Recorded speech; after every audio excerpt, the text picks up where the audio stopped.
манай урт цагааны гудамж нэвтрүүлгийн маань эрхэм хайрт үзэгчид та бүхнийгээ тун сайхан амарж байгаа гэж бид тав маш их итгэлтэй байна. Тэгээд өгөр манай урт цагааны гудамж нэвтрүүлгийн маань өнөөдрийн дугаар эхэлж байна. За ингээд ямарсан 5 дугаар сар маань гарчлаа тийм ээ.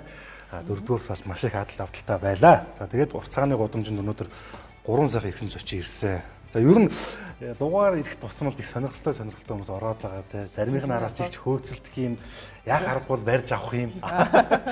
За тэгээд ямарсан зочтой сайхан танилцуулъя. За энэ жил одоо 95 жилийн хойг тэмдэглэж байгаа Азийн эмэгтэйчүүдийн ууган байгууллагын нэг Монголын эмэгтэйчүүдийн холбооны ерөнхийлөгч хадагтай Батнасангийн Оюунгэрэл. Хатан барилгын манай урт цагааны гудамж нэвтрүүлэгт маань.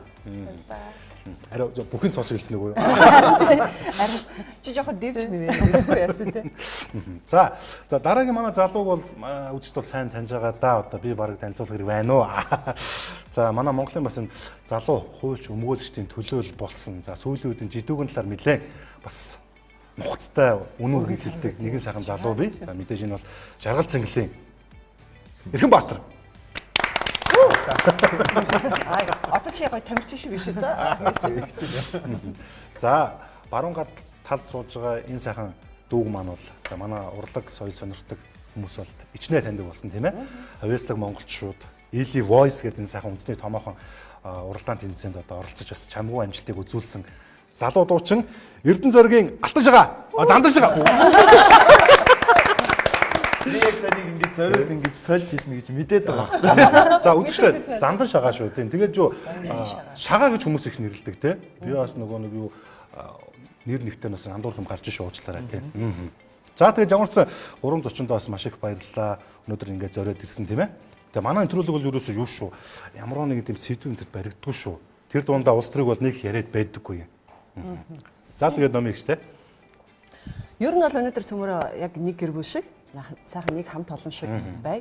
Мэдээж бидэнд бас ярих зүйл зөндөө их байгаа те. За хамгийн анхны асуулт чи тааж.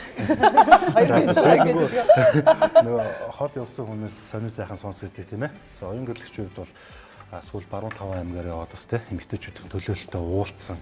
За сүүлд бас Дорногой аймаг замын үед ирээн гэл бас сонио ачин байгаа л баг. За бүгдэнд энэ өдрийн мэнд хүргэе. Бас амралтын өдөр аядахтаа сайхан амарцгааж байна уу гэж мэдчилмээр байна. Тэгээ Монголын эмэгтэйчүүдийн холбооны хувьд бол 21 аймаг 300 одоо 30 гаруй суманд салбар зөвлөлтөө. Тэгээ би бас ажиллаа аваад одоо яг 6 сар болж байна. Энэ хугацаанд нийтдээ 13-4 аймгаар явсан. Сүүлд яг он гарснаас хойш сая баруун 5 аймгаар явлаа. 2000-аад хүнтэй уулзлаа.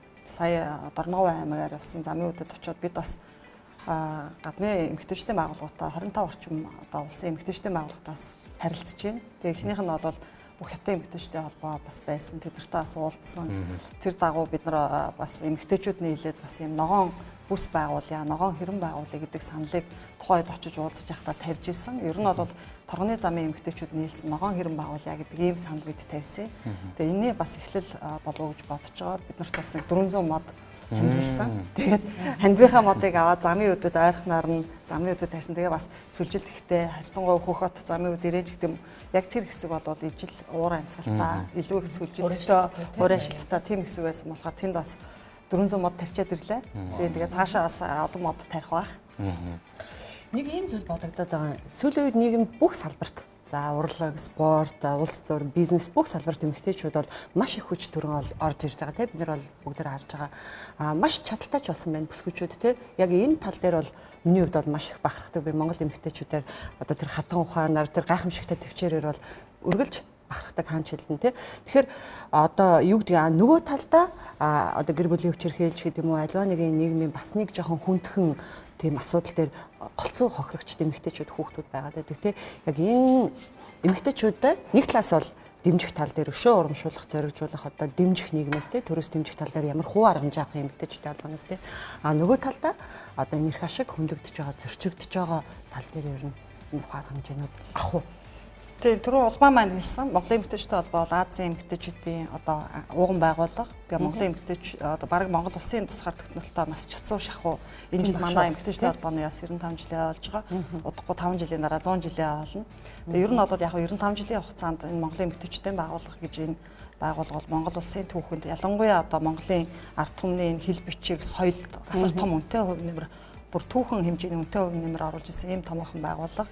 Мэдээж бол эмэгтэйчүүдийн байгууллага гэдэг утгаараа энэ цаг үед бидний бүтээх түүх юу ах вэ? Энэ цагийн эмэгтэйчүүдэд бидний оруулах хувь нэмэр юу ах вэ? Энэ байгууллагын үүрэг оролцоо ямар байх вэ гэдэг дээр бид бас нэлээдгүй одоо ажлууд судалгаанууд хийгдэж байна. Удахгүй манай стратегийн одоо бас баримтчгууд гарна. Тэн дээр бас илүү тодорхой зүйлүүд гарах байх. Ер нь бол эмэгтэйчүүдийг хөгжүүлэх тал дээр бид бол нэлээдгүй ажлуудыг хийн. Үндэсний хэмжээний одоо эмэгтэйчүүдэд зориулсан сургалтуудыг бид бас эхлэхээр бэлдэж байна. Сая Баруун Таван аймгаар явахдаа эхний одоо байдлаар бид нар бас чиглэл юмнуудаа өгөөд эхний ажлууд маань эхэлж байгаа.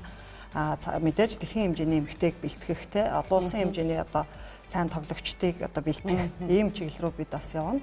За нөгөө талаасаа бол яг хуу түрүүн хэлсэн хүчирхийлэлд өртөж байгаа ч гэдэг юм уу энэ асуудал бол эмэгтэйчүүд хүүхдүүдэд асар их байна гэд мэдээж тоо статистикээр бол энэ бол мэдээж тэр ойлгомжтой нийт хүчирхийлэлд өртсөн иргэдийн бараг 80-90% нь л одоо эмэгтэйчүүд голдуу байдаг. Тэгэхээр тийшин чиглэсэн бас нэлээдгүй ажлууд хийхдгээр бид нар төлөвлөж байгаа 3 сарын 7-нд хүчирхийллийн эсрэг хүмүүрийн оролцоо гэдэг үндэсний чуулган зохион байгуулсан.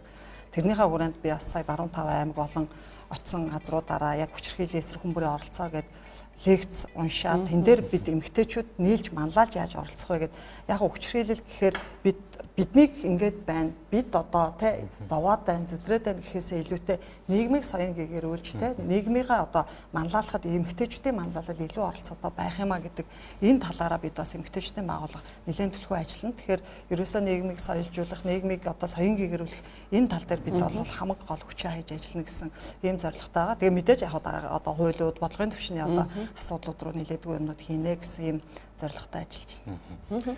За манай эрхмээгийн хувьд бол бас би түрүү хэлсэн. Манай залуу бас үгүйж чаддаг хуульчдын нэг гэж байгаа. Их даруух юм да одоо манай найз чи хуульчгээл танилцуулчих гээл. Ийлийн өмгөөлөгчлөө маш олон шүүгүүлээр орж ирсэн. Ер нь хууль зүйн зөвлөгөө бол маш өндөр чадвартай хөгдөг тийм ээ. Тэгээ сүүлүүд ер нь ямар одоо энэ кейсүүдийг дагаж ер нь ажиллаж байна тийм ээ. Ер нь бол яг төгссөн үуч юм бол бизнес эрхсүү талтай юм байл л шүү дээ. Тэгсэн мөртлөө одоо ингээ харахаар ингээд жижиг дунд үйлдвэрийн тэр айхтар нөгөө гэмтрийг явагдаж одоо ярьж байна. За араас нь ч гэсэн бас өөр асуудлууд ургаал гараад ирж байна те. Ер нь сүүлүүд барьж авсан сэдв.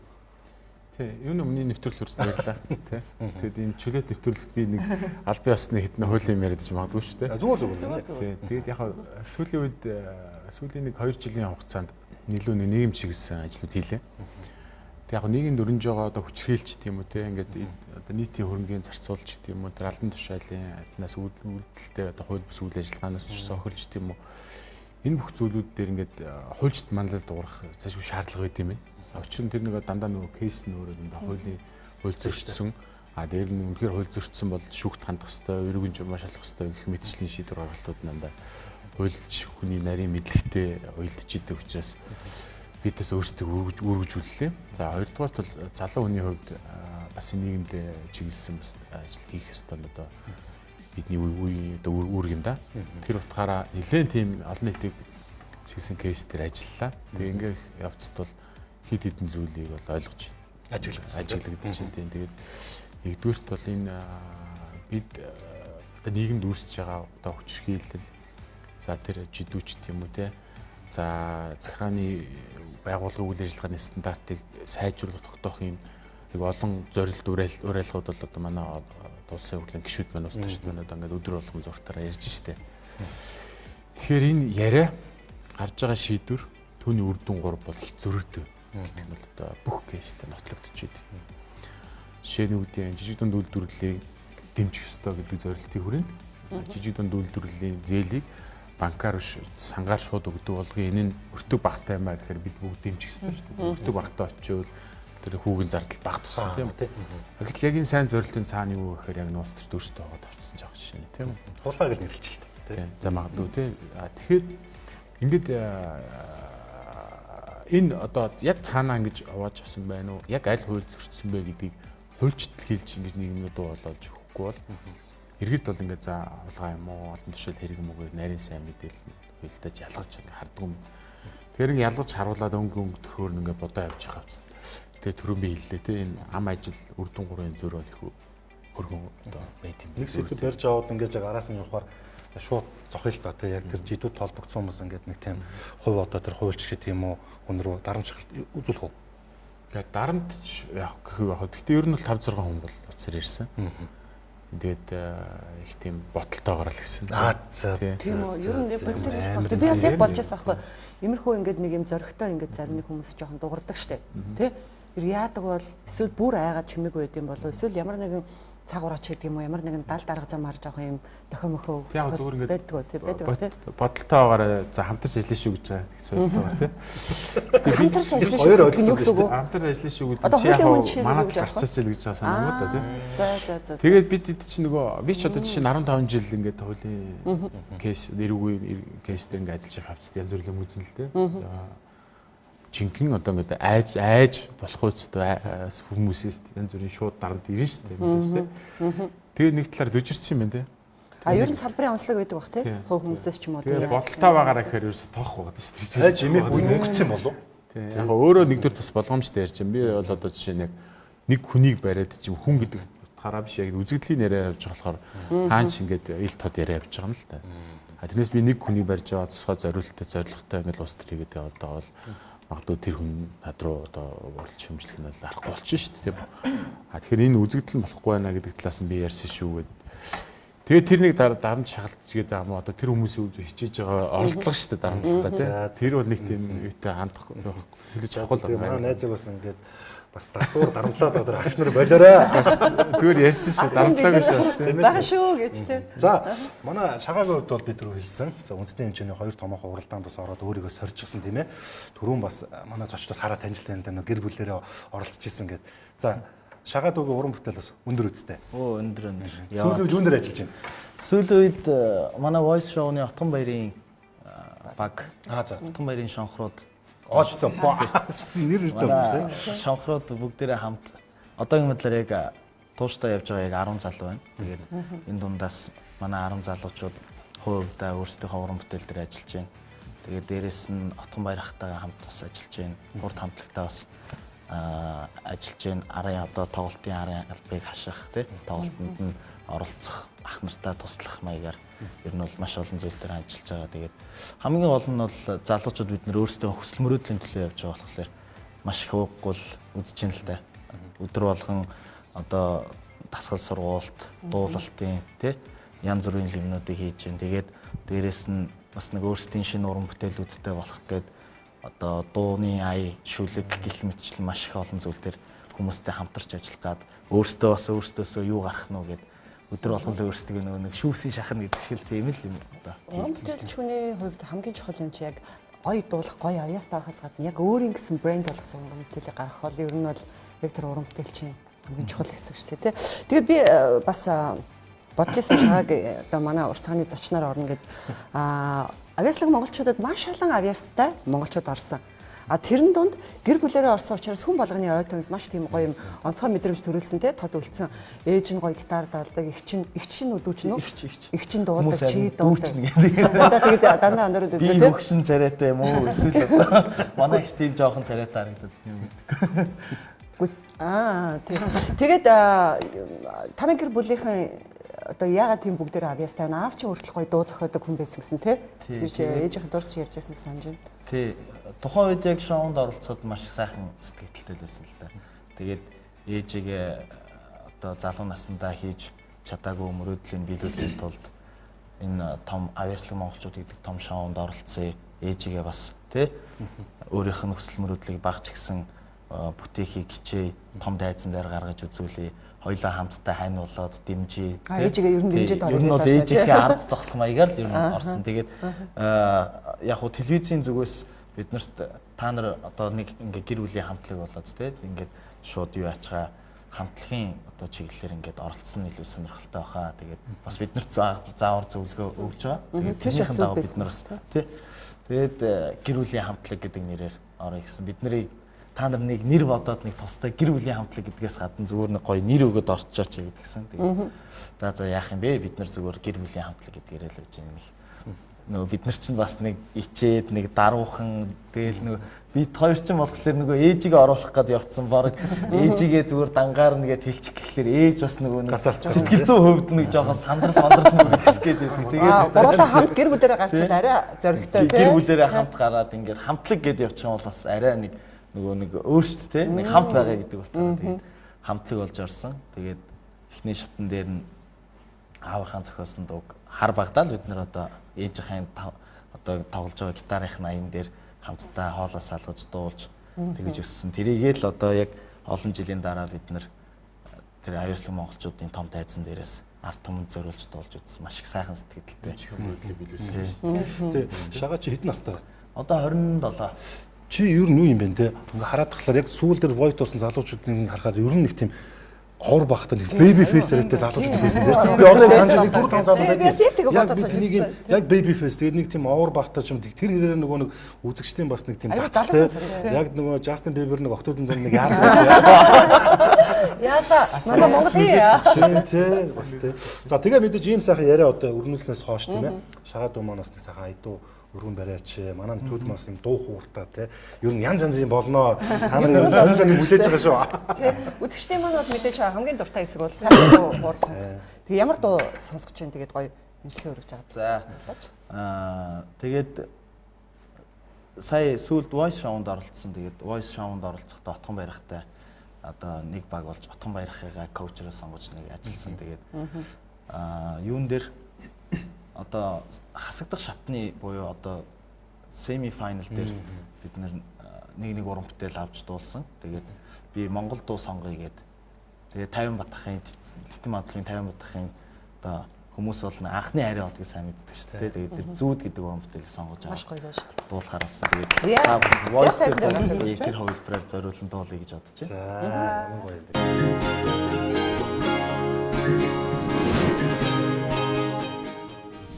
За тэгээд энэхүү дууны зохиогч дуучин 50 бат ах маань бас баг зэргийн би энэ тааруухан байгаа учраас би ахыгаа бас манай найзын ах байхгүй юу. Тэгээд ахыгаа бас хурдан сайхан идгээсээ дахиад гоё уран бүтээлийг ард түмэндээ зориулж хүргээсэй гэж чин сэтгэлээсээ хүсэж байна. Тэгээд энэхүү дууг ахтаа болон телевиз үзэж байгаа бүх хүмүүст зориулж энэ ч байгаа сайхан эрхэм хүндтэй хүмүүс та нарт бас зориулж дуулъя.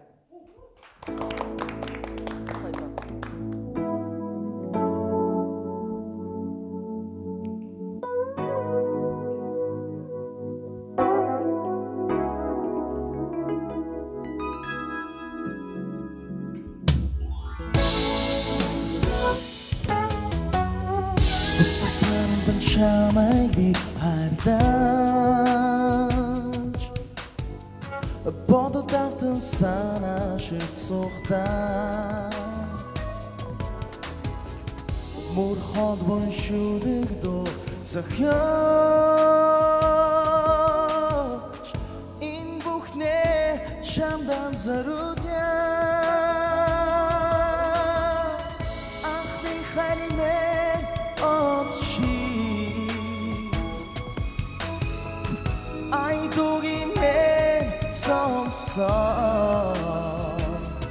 Чиний минь хай надад ганцхан амраг хайрын үгийг хэлээ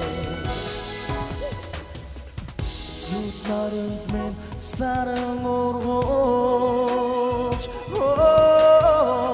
зүрх сэтгэд минь наран гигүүж хайр сэтгэлийн инхийн итгэлээ хан хорболтэр хам амьдрахсан анхны хайрын отши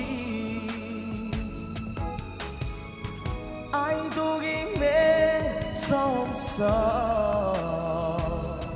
чиний минь хай надад ганцхан амраг хайрын үгийг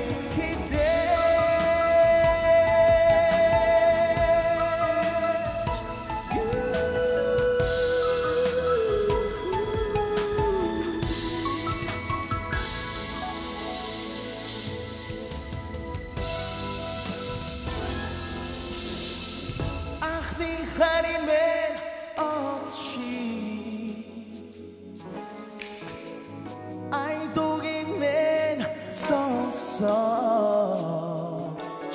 чиний минь хай надад ганцхан Амраг хайрын үгийн хідээ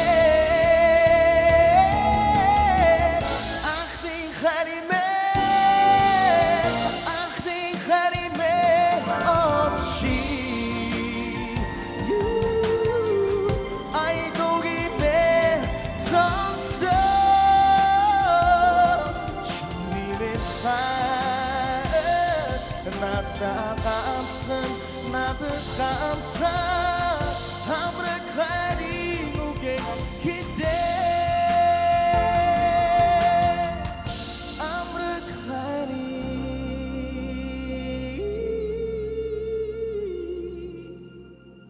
үгийн хідээ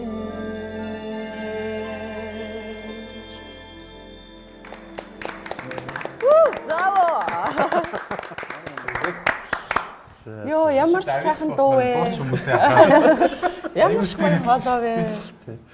Үнэхээр сая яг ингэж нисэх шахлаа. Энэ зүүдгийн дуу маань өөрөө маш гоё тийм шидтэй юм шиг дуу. Яг анх Spike хамтлаг байгуулагдаад явж байгаад анх Тэтми 50 ах маань надад энэ дуу өгчээсэн. Чи бол соло дуучаа намко миний зүүдгийн дууг дуул гэд хамгийн анх пентатоникийн тайзан дээр дуулж исэн. Яг тэр нөгөө урлагт дууралж шатаж явж исэн гоё гал халуун залуу нас минь дурсагдаад золтол нисцэнгүү сая арай хижил студ дээр тогтоосоолаа гэх. Мөнгө юм байна уу?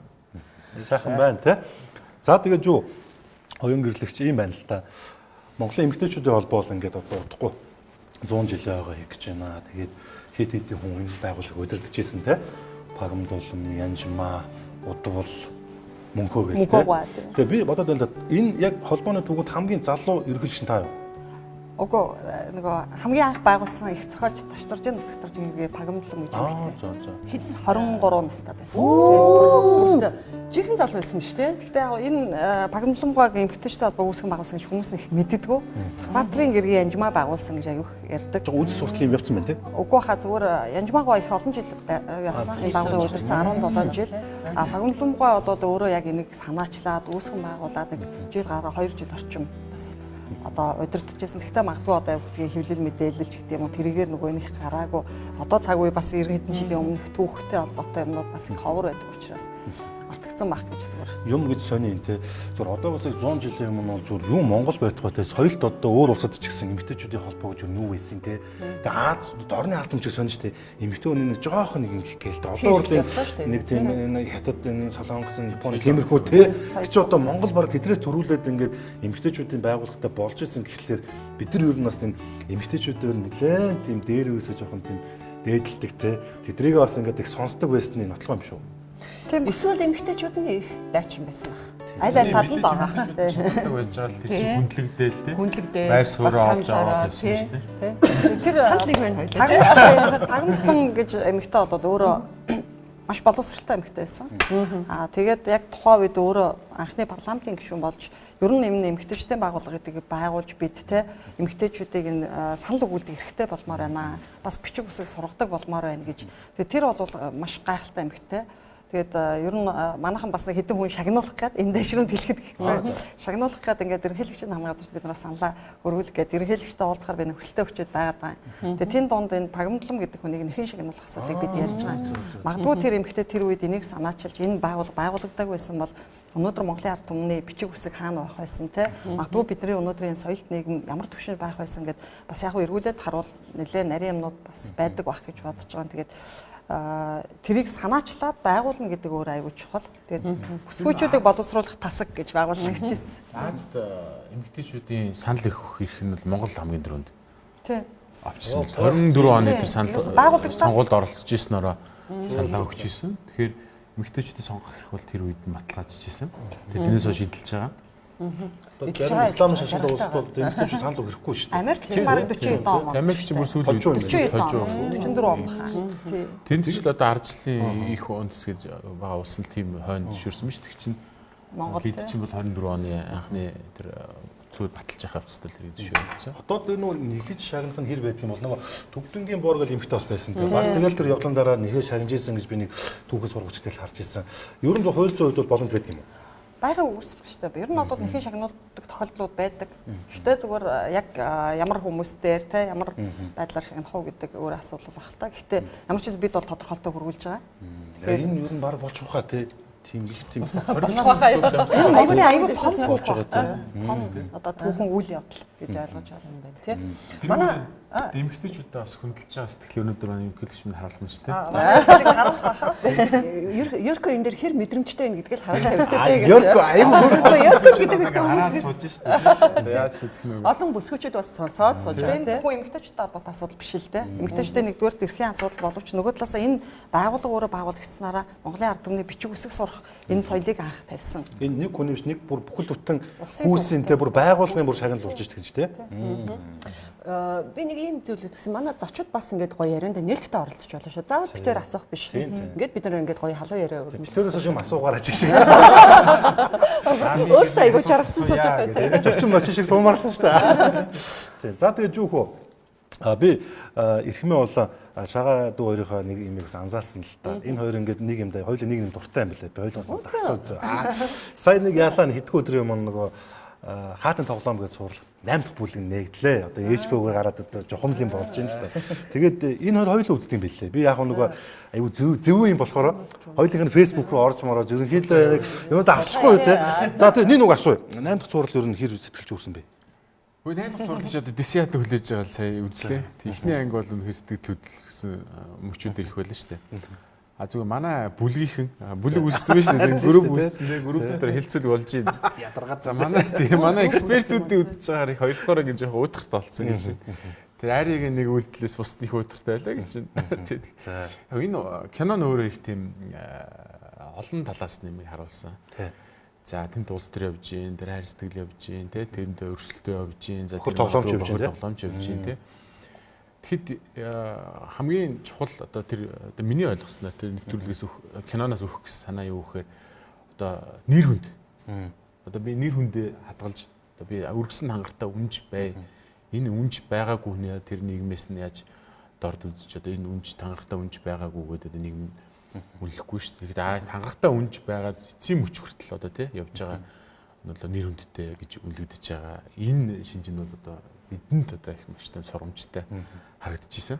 Тийм тэгээд их сонирхолтой. Дараагийн ангиудыг тэсэн яд хүлээж байна. Тэгэхээр ерөнхийдөө бол яг одоо монголчуудаас авах мессежүүд байгаа л гэж хэлж байна тийм ээ. Тийм хамгийн чухал миний ойлгосноор хамгийн чухал юм бол тэр үнж байдал тийм.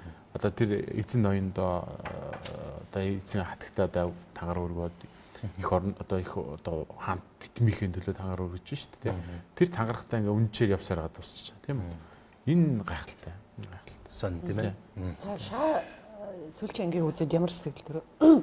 За сүүлчийн бүлгийн эхний ангийг бас нилээн одоо зорж одоо би чинь тухайн өдөр чинь өмнөх яг тэр нэгдхийн өглөө гарч байгаа шүү дээ. Тэгээд бүтэнсэний шин бас би Boston Celtics багийг дэмждэг. Тэгээд плей-оффын нөгөө шатны 3 дахь тоглолтын дээр нь манайх Indiana Pacers-тэй тоглоод ингэж яхад нь яг шүн үзчихэд тэгээд за одоо яг унтчих юм бол өглөө яг киногоо үзэж чадахгүй болох гээд байна гэдэг.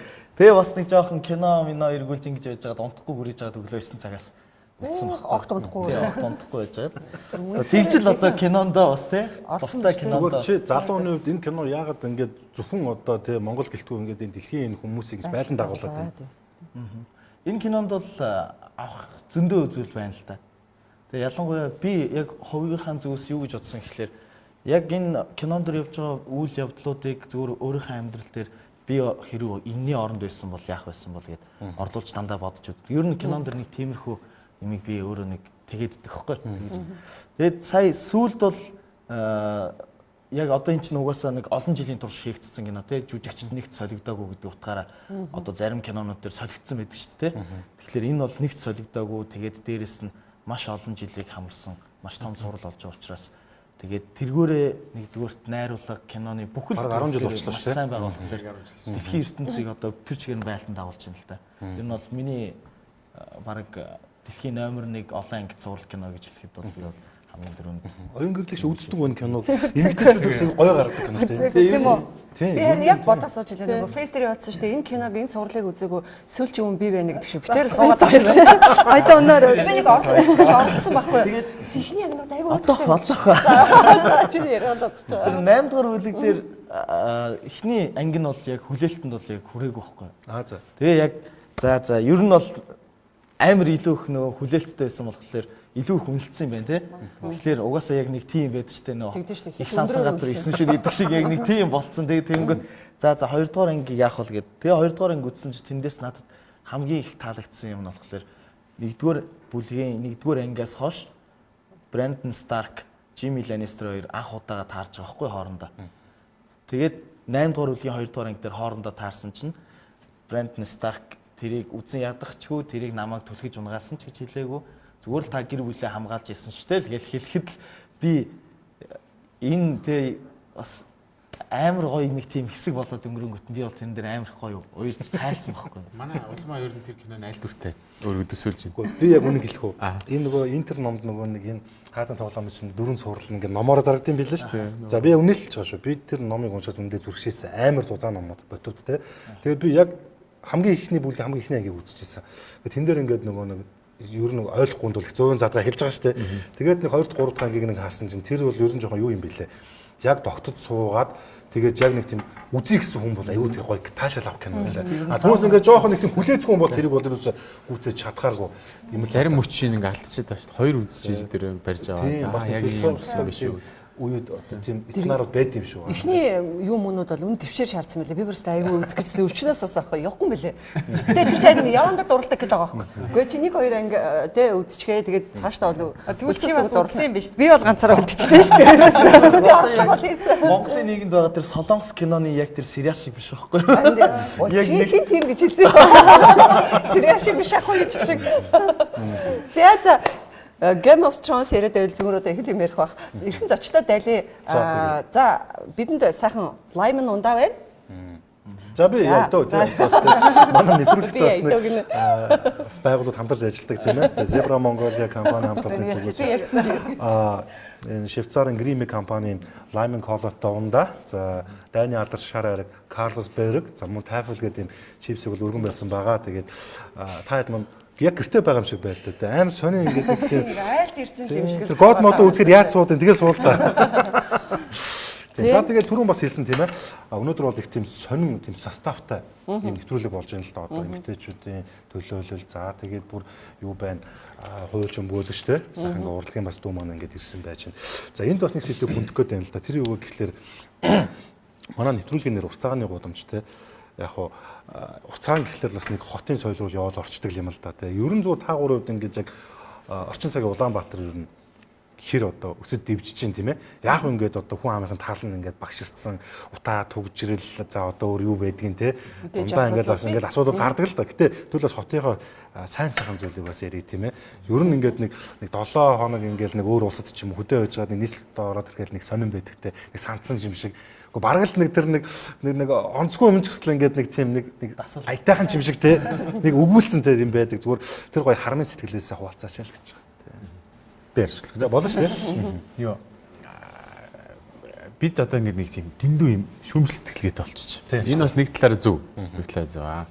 Шүмжлэлтгэлээ хэзээ зөв байдаг вэхээр ингээд энийг шүмжлээд шийдлийн санал болж ивэл зөв. За үр дүнтэй болчихлоо шүү дээ. Зөв энэ муухай гэдэг бүх хүмүүс одоо муухай болоод авч болно. Бүгд л харж байгаа шүү дээ. Улаанбаатарын өнөөдрийн төвшөнд хүрсэн алдаа оноотой явж байгаа л хүрсэн одоо олон хүний уран бүтээл бах тий.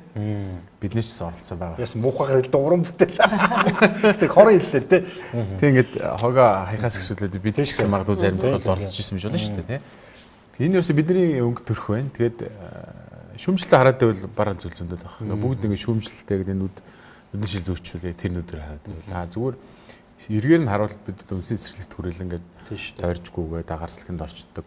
Агарсланд гарчдаг хүмүүс байгаа авчдаг тийм талбайтай байна. Энэ маань өөр тухайн үед бол зүгээр нэг юм харуул хамгаалалттай усны аюулгүй байдлыг хангацсан бүслэлээ шүү дээ. Гэх мэтчлэн яг санаачлалууд зөндөл явж байна. Тэгээд жолооч нар л харьцангуй соёлтой болж байна. Тэглээл ингээд нэг зам тавиад өгөхөд аваараа дараад баярлалаа хэлчихэж шүү дээ. За дугуун замтай, дугуун зам дээр дугуй явдгийг ойлгож байна те. Өөрөөр хэлбэл нэг явган явахд хориотой те. Хориотой гэдгийг бид ойлгож байна те. Энэ мэтчлэн ахицууд зөндөл гарч байгаа. Тэгээ харамсалтай зүгээр зарим нэг тийм осол гарах ч юм уу. За замын бүглэр төгжил бол бүх том хотын зовлон болчиход байна. Энэ завшааныг ашиглаад хотын даргад юу гэж хэлмээр байна? Хотын даргад нөгөө би нэг гаргасан хүсдэг те. Тэгж. Яг яг нэг хотын дарга бол шийдэхэд хэцүү асуудлууд, том асуудлууд нь хөрөнгөлөгдөл тулгамдчихлаа.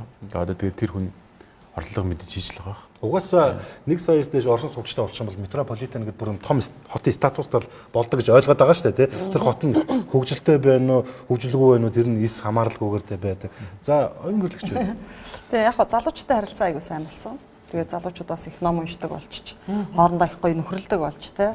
Айгуу гоё чихвчээ зүгээд удмаар алхахдаг болж. Гээд мэдээж яг хотын соёл ярил бид хувийн соёлоос эхэлж гаргах ярих хэрэгтэй. Ер нь бүгдийг бид хэн нэгэн рүү харлуулж ихэх мэдээж олон асуудал байгаа. Тэрийг шийдэх гээд олон хүмүүс бас ажиллаж байгаа байх. Одоо бид бол харилцаач гэдэг юм өөрснийхөө энэ нийгэмд оролцож байгаа хувь нэмэр маань юу байна вэ гэдгийг бид нар бүгд бодох цаг ирсэн. Би энэ хотод амьдарч байгаараа миний хувь нэмэр энэ хотод ямар байна вэ? Тэр нь мэдээж та өөрөө зөв байгаад хогоо хаяхгүй бай, тэ шүлсээ хаяхгүй бай ч гэдэг юм уу. Энэ ерөөсө ганцхан хүний тэр үйлдэлээс л бас аюул олон хамааралтай соёлын асуудал байгаад байгаа. Тэгэхээр залуучууд маань аюу гоё болсон. Одоо тэгэхээр бүгд ингээд дагаад юм харилцааныхаа асуудал дээр л гоё болчих юм бол төгжрлээ гэдээ урдуураа нэг машин орохоор хараад хэлээл те. Одоо юу гэдгийг муу мухаагаараа дуудалцаад хэрүүл зодон үүсгээ тэнд ингээд бөглөрөл төгжрөл үүсгэхээсээ илүүтэй орох гэж байгаа хүн байвал одоо нэг зам тавиад оруулцдаг ч гэдэг юм уу те. Тэгэхээр түрүүн Эрхматар хэлж штэ бас ингээд аваараа өгөөд баярлаа гэдэг болцсон ингээд багаагаар бид урагш жижиг ч гэсэн бас амжилтчуу те. Тийм би саяхан нөгөө Нью-Йоркийн нэг Америкт нөгөө Нью-Йоркт Нүби хуралд яваад ирсэн байхгүй. Өмнө Нью-Йоркт бол очиж үзэж байгаагүй л дээ. Америкийн олон хотуудаар явж исэн. Тэгээ надаа Нью-Йоркт очингуудаа би очиод ингээл ягаад ч юм шүмжилж байгаа юм биш. Гэхдээ үнэхээр манай юун Улаанбаатар те бүр ингээл арай л амар заваан те. Сонсч ирсэн айгу хүүтэн одгож ирсэн. Айгу уур амсгал хүүтэн те. Хүүтэнгүй тэгээ гудам талбай тэр юу хүмүүс нь ч гэсэн нэг тийм те. Харилцаа бүгд ингээд амар санагд дунгууд би чи юу манай Улаанбаатар гоё юм байна гэдэг те. Тэгэхээр яг ямар ч улсад проблем байдаг, ямар ч хотод асуудал байдаг. Тэгэхээр бид зүгээр өөрийнхөө хувийн соёлоосоо эхлээл явчих юм бол энэ хотын соёл өөрөө бий болоод явчих واخ гэж бодсон. Миний хувьд бол яг ингээд нүдэн дээр бол айгүй гоё өнгө төрх сайтай гоё болж эхэлж байна л та. Тэгээд барилга байж. Тэгээд залуучуудын сэтгэлгээ ч гэсэн ер нь аюу гоё болсон шүү дээ манай үе. Тэгэл бидний доошоо одоо дөнгөж насанд хүрж байгаа 18 настай залуучууд аюу гоё болсон. Тэгээд сошиалор маш их зүйлсийг өөрсдөндөө ашигтайгаар эргүүлж авч сурч чадчихсан тэндээс. Тэрнтэй адилхан нэгэн жоохон онцгүй юм явуулчихад нөгөөтхөөр нь дамжуулаад бүгдээрээ яг тэрийг яг тэгж ойлгодог болсон байна. Тэгэхээр манайхан бас нэг айлуулах жоохон фильтртэй тий тэр тухайн мэдээллийг сошиалос авч байгаа мэдээллийг үнэн зөвсгийг бас шалгаж ийж тэгээд дараа нь шеэрлэх ч юм уу тий энэ үнэн байвал үнэн bay шүү гэж шеэрлэх ч юм уу худлаа байвал худлаач гэдэг юм уу тий тиймэрхүү байдлаар бас нэг жоохон бие асуудлууд байгаад шиг байгаа юм л та. Гэхдээ бол ерөнхийдөө залуучууд дуу хөгжим сонсдог хөгжмүүд нь ч гэсэн өөр болсон байна. Үздэг кинон ч гэсэн өөр болсон байна. Сонирхдаг спортууд нь ч гэсэн айгүй гоё өргөжцсөн байна тий. Тэгээ яг Өмнөх үеийнхэн яагаад байна? өмнөх үеийнхэн бол яагаа вэ? Өмнөх үеийнхэн бол гоё байсан. Гоё бэлдээд өгсөн юм биш үү? Ер нь болсон шүү. Тэгтээ бас нэг тийм юм бодогдол явчлаа. Их ч гомдоод байна шүү дээ. Би зүгээр та над руу ингэж яах та намайг нэг бүрийг залуу үеийн төлөөлөл болгоод яг гэр гэж байгаа шиг яриулчих жоох байхгүй тийм. Тэгвэл би бас нэг барагцаагаар яг ингэж ярьчихж байгаа тэр үе үеуд би нэг гэдэг юм байна л да. Манайд их гоё байсан.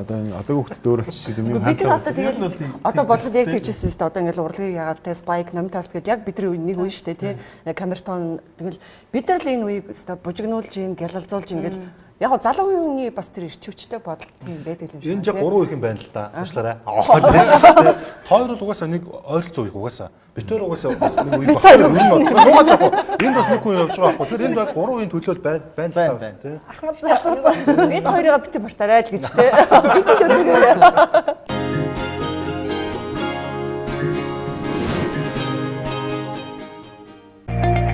Lemon Fresh 100% байгалийн гаралтай орц.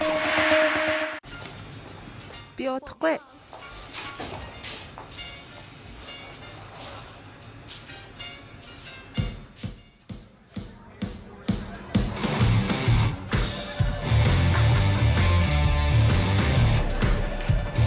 Карлсберг хэрвээ хувцsalгуур байсан бол дэлхийн шилдэг байх нь гарцааг байсан хаа.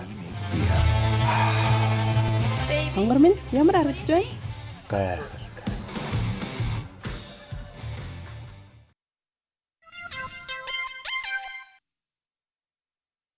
Хараа.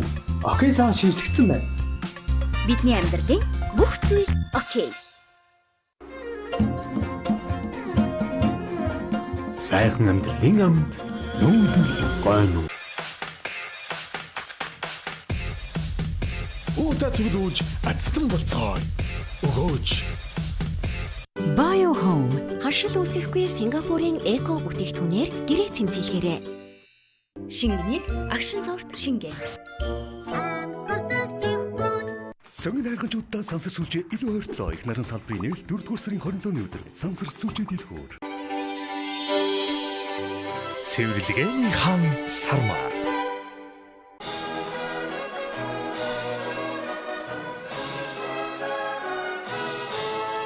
Яа манайха сайн бай.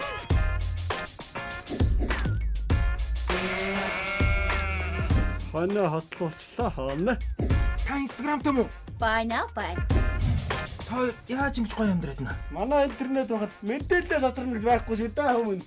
Манай интернетийн төхөөрөмжүүд хямдралаа. Та өөрийн хэрэглээндээ тохируулан зөвөрийн болон сүрэн төхөөрөмжүүдээс сонгон аваарай.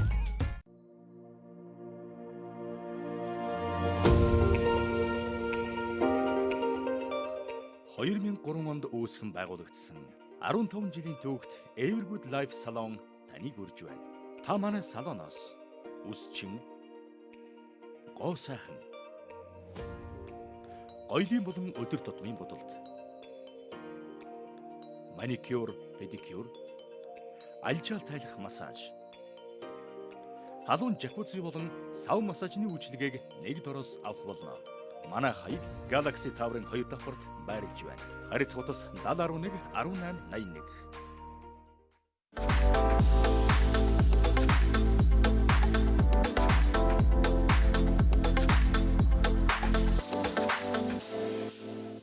Үндэсний сүлжээ дэлгүүр 8 дашнинтай, балжинтай, бэлэгт сайн өдөр бүр урамшуулалтай.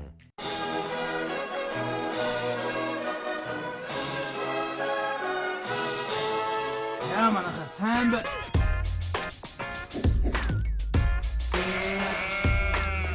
Хоноо хотлуулчлаа хоно. Та Instagram юм уу? Bye now bye. Та яаж ингэж гоё амьдраад байна? Манай интернет байхад мэдээлэл соторно гэж байхгүй шүү дээ хүмүүс. Манай интернетийн төхөөрөмжүүд хямдралаа. Та өөрийн хэрэглээндээ тохируулан зөвөрийн болон сүрэн төхөөрөмжүүдээс сонгон аваарай. Жолооч таны машины мотор элдэв саад бэрхшээлтэй тулгархад бэлнэ үү? Бид танд машины моторын ган хамгаалтыг санал болгож байна. Манай хамгаалтууд нь дор байрлалтай хөдөлгүүрийн тосны сав гэмтэж, тосмаас лалдагдахаас сэргийлнэ. Манай хамгаалт нь амар ухсрагддаг бөгөөд бүх бэхэлгээнүүд нь тогтмол стандарт нүхнүүдэд орно. Моторын ган хамгаалтай байхад машиныхаа моторт санаа зовох хэрэггүй боллоо. Монголын үндэсний захимаг дэлгүүр олдцыг юм байна.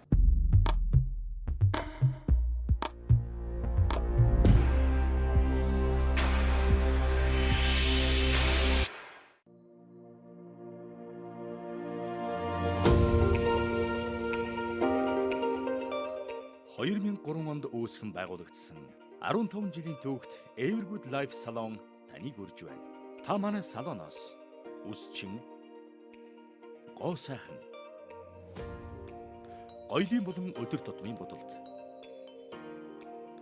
маникюр, педикюр, альжаал тайлах массаж, халуун жакузи болон сав массажны үйлчилгээг нэг дороос авах болно.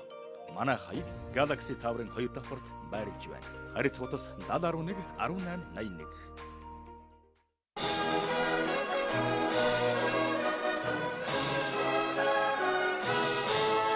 Яа манайха сайн бай.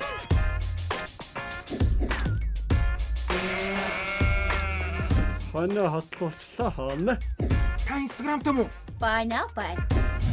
Та яаж ингэж гоё амьдраад байна? Манай интернет байхад мэдээлэл соторно гэж байхгүй шүү дээ хүмүүс. Манай интернетийн төхөөрөмжүүд хямдралаа. Та өөрийн хэрэглээндээ тохируулан зөвөрийн болон сүрэн төхөөрөмжүүдээс сонгон аваарай. Жолооч таны машины мотор элдэв саад бэрхшээлтэй тулгархад бэлнэ үү? Бид танд машины моторын ган хамгаалтыг санал болгож байна. Манай хамгаалтууд нь дор байрлалтай хөдөлгүүрийн тосны сав гэмтэж, тосмаас лалдагдахаас сэргийлнэ. Манай хамгаалт нь амар ухсрагддаг бөгөөд бүх бэхэлгээнүүд нь тогтмол стандарт нүхнүүдэд орно. моторын ган хамгаалалттай байхад машиныхаа моторт санаа зовох хэрэггүй боллоо. Монголын үндэсний цахимх дэлгүүр олдцыг юм байна.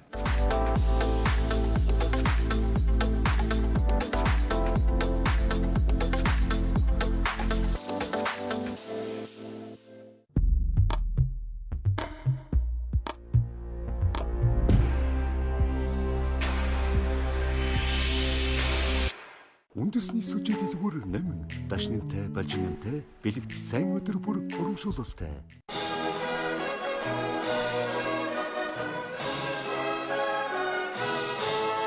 Яа манайха сайн бай.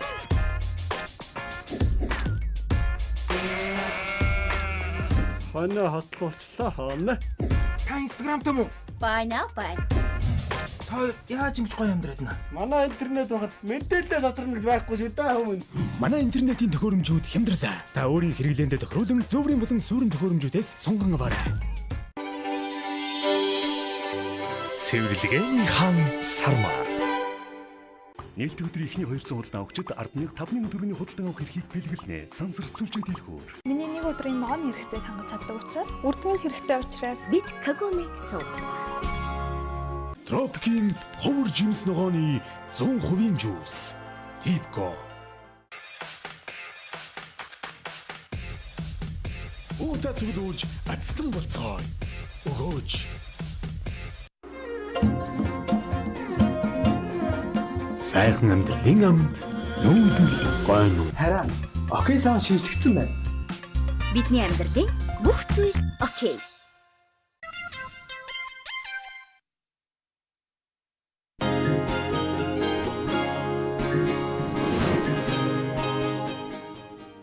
За тэг ямар ч гэсэн хотын соёлын талаар бол манай гурван оролцогч ийм бодолтой байд юм байна. Уг нь хотыгаа дарахт бас үгүй хэлээрэй гэж утсан. Гэтэ нэг юм болсон санаж байна уу? Саяхан хотын дарга нөгөө Сүхбаатарын талбай дээр очиод яг нөгөө яатсан шүү дээ. Нөгөө тэр урд эсрэг машин тавиудаг талбай шүү дээ. Тэр нь уртлаас хаад мад чинь бүгд багны барьсанд байсан юм биш үү? Тэгээ ер нь одоо бүгдийн чөлөөлнө тэр газар эзэмших одоо тэр зөвшөөрлийг цуцлаа. Тэгээ яг тэр машин тавьж байгаа хэсэгт ингээд усан оргилуур барина гэсэн шүү. За би мэдэхгүй тэгжилж ярьсан шүү. Яг 20 он монд амжиж би мэдэхгүй. Тэр нэлээ ихтэй шийдвэр гаргаад бүх юмнуудаа хийж ингэдэг чинь. Хотын дарга би ч сонгуулийн акц макс байсан нүгөө зүгээр үстэй. Надад бол харамсалтай гэсэн. Би нэг 3 Улаанбаатарын хамгийн том проектын зогсоо шүү дээ. Тэр зогсоолын одоо ялангуяа манай ажил ойрхон учраас хамгийн одоо дэмтэй одоо шууд ороод машин тавьчихдаг. Тэгээ нөгөө төв талбай зогсоолтой байх нь зөв бас тий. Гэхдээ яг буруудах арга байхгүй. Яг ажлын ойрхон учраас машин тэнд тавьдаг л байна л да. Гэхдээ яг масс ч юм уу арт түмэнд ч юм уу ингээд тэргээр ингээ гоё усан оргилоор байгаа хажуугаар гоё алхаад гадаад гоё юм яаж болсон. Ингэж бол бас байж болно. Би яг бодоогүй бол ингэж штэ. Усан оргилоор байгууллагаараа байгуулчих. Доор нь 2-3 давхар ингээд юм пакинг хийж тий. Бас ярьж штэ бас тий. Тэн дээр бас нэг юм надад харагдсан. Чи ингэсэн штэ. Газар өгнө гэдэг чинь нэг хотын дараалал өгч байгаа штэ. Хамгийн гол нь за дараагийн нэг хотын дарга нь тэнд зогсоол болгоод нээлт хийсэн шүү дээ. Нэг хотын дарга л хийсэн. За банкны барьцаанд гэдэг нь шүү дээ. Банкны барьцаанд тэр эзэмшигч нь тавьдгүү хотын даргын зөвшөөрлөөр тавьдаг байхгүй юу? Ямар амин. Хотын дарга нь өөрөө зөвшөөрлөөгөө барьцаанд тавьсан. Тэгээд нэг хотын дарга нь ингээд ирээд тусалчлаа гэд. Энэ өөр нөгөө анхнаасаа концептсгүй ингээд аливаа шийдвэр нэг хоёр талд цаваад байгаа байхгүй юу? Нэг бол бүгдийн цуцлал, нэг бол олохгүй газар олгоо шийдэх юм тийм. Энэ нэргээд нөгөө бизнес эрхлэлд аяга хүнд байдал үүсч байгаа юм л. Нэг утгаар тэр утгаар нь хараад би энэ шийдвэрт нь бас гэхдээ буруу шийдвэр зөв болгож байгаа болно шүү. Гэхдээ энэ шийдвэр чинь нэг аж ахуйн нэгжүүд чинь өөрөө гараагүй бас нэг хотын дарга өгсөн байхгүй юу. Тэгэхээр яг тэр талаас нь харамсалтай санагдсан. Ингээд нэг хотын дарга ирээд өцслаа, нэг хотын дарга ирж нээлт өгөөл нээлт хийлээл ингээд тууц хаачлаа. Хэрвээ ингээд шийдвэр гаргаж бол хоёр талтаа л ер нь бодороо л гэж байгаа юм тийм үү? Тийм. Тэгээд дээр нь нөгөө хотын нэгдсэн төлөвлөгөөний дагуул угны юм байх хэрэгтэй байхгүй юу? Тэр нь байдаг юм уу, хэрэгжүүлэх хүсдэг юм уу? Тэгээ олон хотын дарга олон өөр өнгө айстай шийдвэрлэл бид харж байна шүү дээ. Тэгээ хотын дарга хэлтгүй ер нь нэг өдөртөх албан тушаалтан солигдохоор ер нь яг өмнөх ажлын зогсоороо тэгээд оронгороо ирээд яг тийм юм циклтэй болсон шүү дээ ер нь зүйл. Яг тийм байгаад. Биш ер нь та гурвч шүү дээ амар тийм бас юмыг бодож явдаг иргэд байсан юм байна. Боддог. Би 3 зочноос нэгэн бүр маш гайхалтай асуулт асууя гэж бодож байна. За гайхалтай ч яг. Нийгэм одоо яг за нэг хөөхөн дээр ярив те. хүмүүс ер нь сүүлийн юугаар айгүйх цангаж байгаа юм бол магадгүй за би бол тэгж боддог хайраар айгүйх ганцаарддаг болсон. Энэ дэлхийн ганцхан манай Монгол улсад ч юм уу ер нь биш дэлхийн нийтэд тохиолж байгаа айгүй том асуудал юм байна л да. Хүмүүс айгүйх ганцаардах байдалд ордог. Яг харахад бол сайхан найз нөхд ингээ байдаг ч гэсэн тэр бүрийн нарийн нанд ч юм уу сэтгэл зүйн тэр бүрийн юмнуудаа хэлж илэрхийлж чаддаггүй, ярилцж чаддаггүй. Ганцаарддаг байдалд ордог учраас хүмүүс хайраар их цангад юм болов. Ер нь энэ тал дээр ямар хөөцөл бодолтой. Тэгээ ер нь бол эсвэл магадгүй шал өөр зүйл хэрэгцээтэй байдгүй. Зүгээр яг төлөвшөл ч юм уу эсвэл ухамсар ч юм уу тиймэрхүү талыг яахын тулд хайр илүү их байх хэрэгтэй л баг л та. Тэгээд тэр хайр үйжиж мэдээж аливаа нэг зүйл чин сэтгэлээсээ хандах хандлагатай болно тий. Тэрнээс гадна бие бинийгээ хүндлэх, үнэлэх үнэлэмжтэй болно. Тэрнээс гадна өөрсдөө ч гэсэн орчингоо хайрладаг болно. Яг тэр зүйлээр дамжуулаад би бол намигчийн хэлсэн тэр хайр одоо дутагдж ийн гэдэг бол тэгж л ойлгоод байна л та. Тэгээд яг илүү тийм яг дэлхийн хамгийн одоо соёлтой улс орноос жишээ аваад ч юм уу тий ард түмэн тийм болохыг зорддог, тийм зорилттой болчих юм бол надад бол болох байх л гэж бодоод идэгэн. Тэгээд бие бинийгээ илүү гоё хүндэтгэж хайрладаг тий хүн хүнийгээ дээдэлдэг. Гэхдээ бие биенийхээ эрхийг зөрчдөг. Нэг тийм л байвал би бол нийгэмтэйгээ холбож ойлгомоор байна. Бид ямар дэлхийд амьдраад одоо ямар дэлхийд амьдарч байна те. Одоо бол бид дижитал дэлхийд амьдарч байгаа. Дижитал нийгэмд амьдарч байна. Тэгэхээр магадгүй өмнө нь одоо юу гэдгийг хин нэгэнтэй уулзахын тулд төв шуудан дээр цаг болзоод те тэндээ уулздаг байсан бол өнөөдөр цаг болцох шаардлагагүй бараг чат өчөж байгаад шууд уулздаг ч гэдэг юм уу. Мэдээж энэ сошиал сүлжээ буюу энэ дижитал дэлхий гэдэг энэ нийгэм өөрөө сайн асар олон зүйл байгаа. Бас сар зүйлүүд байна тий магадгүй тэр нь өөрөө нөгөө хоёрыг юу л холыг ойртуулж хоёрыг уулзуулж ийн гэсэн бол одоо нөгөө ойрыг холдуулаад байна холыг ойртуулаад байна гэдэг тий эсрэгээрээ олчоо тэгэхээр одоо наргаа хүртлээд ш нэг тог тасарсан чи гэр бүлийнхаа гишүүдийг хинбэ гэдэг нэг сайн мэдэж авлаа гэх тий тэрэн шиг нөгөө ерөнхийдөө нөгөө гэр одоо найзууд ч хүртэл тийм болсон ш уулзахаараа ингээд бүгд юм ярьжсэн бүгд туцаараа оролцдог тий магадгүй тэр нөгөө амьд харилцаа гэдэг юм айгүй холдсонтой холбогдуулаад тэр ганцаардалтай тэр хайр дутах тэр асуудал үүсэж байгаа. Тэгэхээр энэ өөрөө бид яг одоо амьдарч байгаа дэлхийгээс энэ дижитал дэлхий рүү шилжих энэ шилжилтийн процесс маань ямар байдлыг нь бид авч явах уу? Ямар байдлаа бид хадгалж үлдэх үү гэдэг ийм айгүй сайн соёлыг суралцаж ойлгох тэр шилжилтийн цаг мөч дээр л ирсэн байна гэж ойлгож байгаа. Тэгэхээр энэ өөрөө нийгмийн асуудал байна. Тийм айгүй философик хүнд асуулт. Тэг яг би бол хувьдаа бол хайр нь бэлгэж дээ. Миний хайр байна. Миний 3 хүүхэд, миний ээж хоёр ингээд бүгдээ эрхлээл ингээд хайр нь бэлгэж байна. Түрүү би тэр God гэдэг кинонд нэг тийм сайн чанар байна гэдэг чинь үнч байдал, лоялттай үнч байдал. Энэ үнч байдал хэцэнгуй аль салбарт уг заашгүй байх ёстой. Одоо жишээ нь зүгээр 2 компани хөдөлгөөлөлт авах гэрээ байгуулахад гэрээ гэдэг бол нөгөө хоорондын тохироогоо бичсэн зүгээр нэг цаас биш. Энэ бол одоо миний нэр төрөөрөө би ингээд баталгаа болгож энэ гэрээний үүргээ биелүүлнэ гэж илэрхийлж штэ. Энэ гэрээний үүргээ ингээд биелүүлээд мөрдөөд эцсийн нард нь гарчаад бусд нь тэнийг нь үнэлдэг.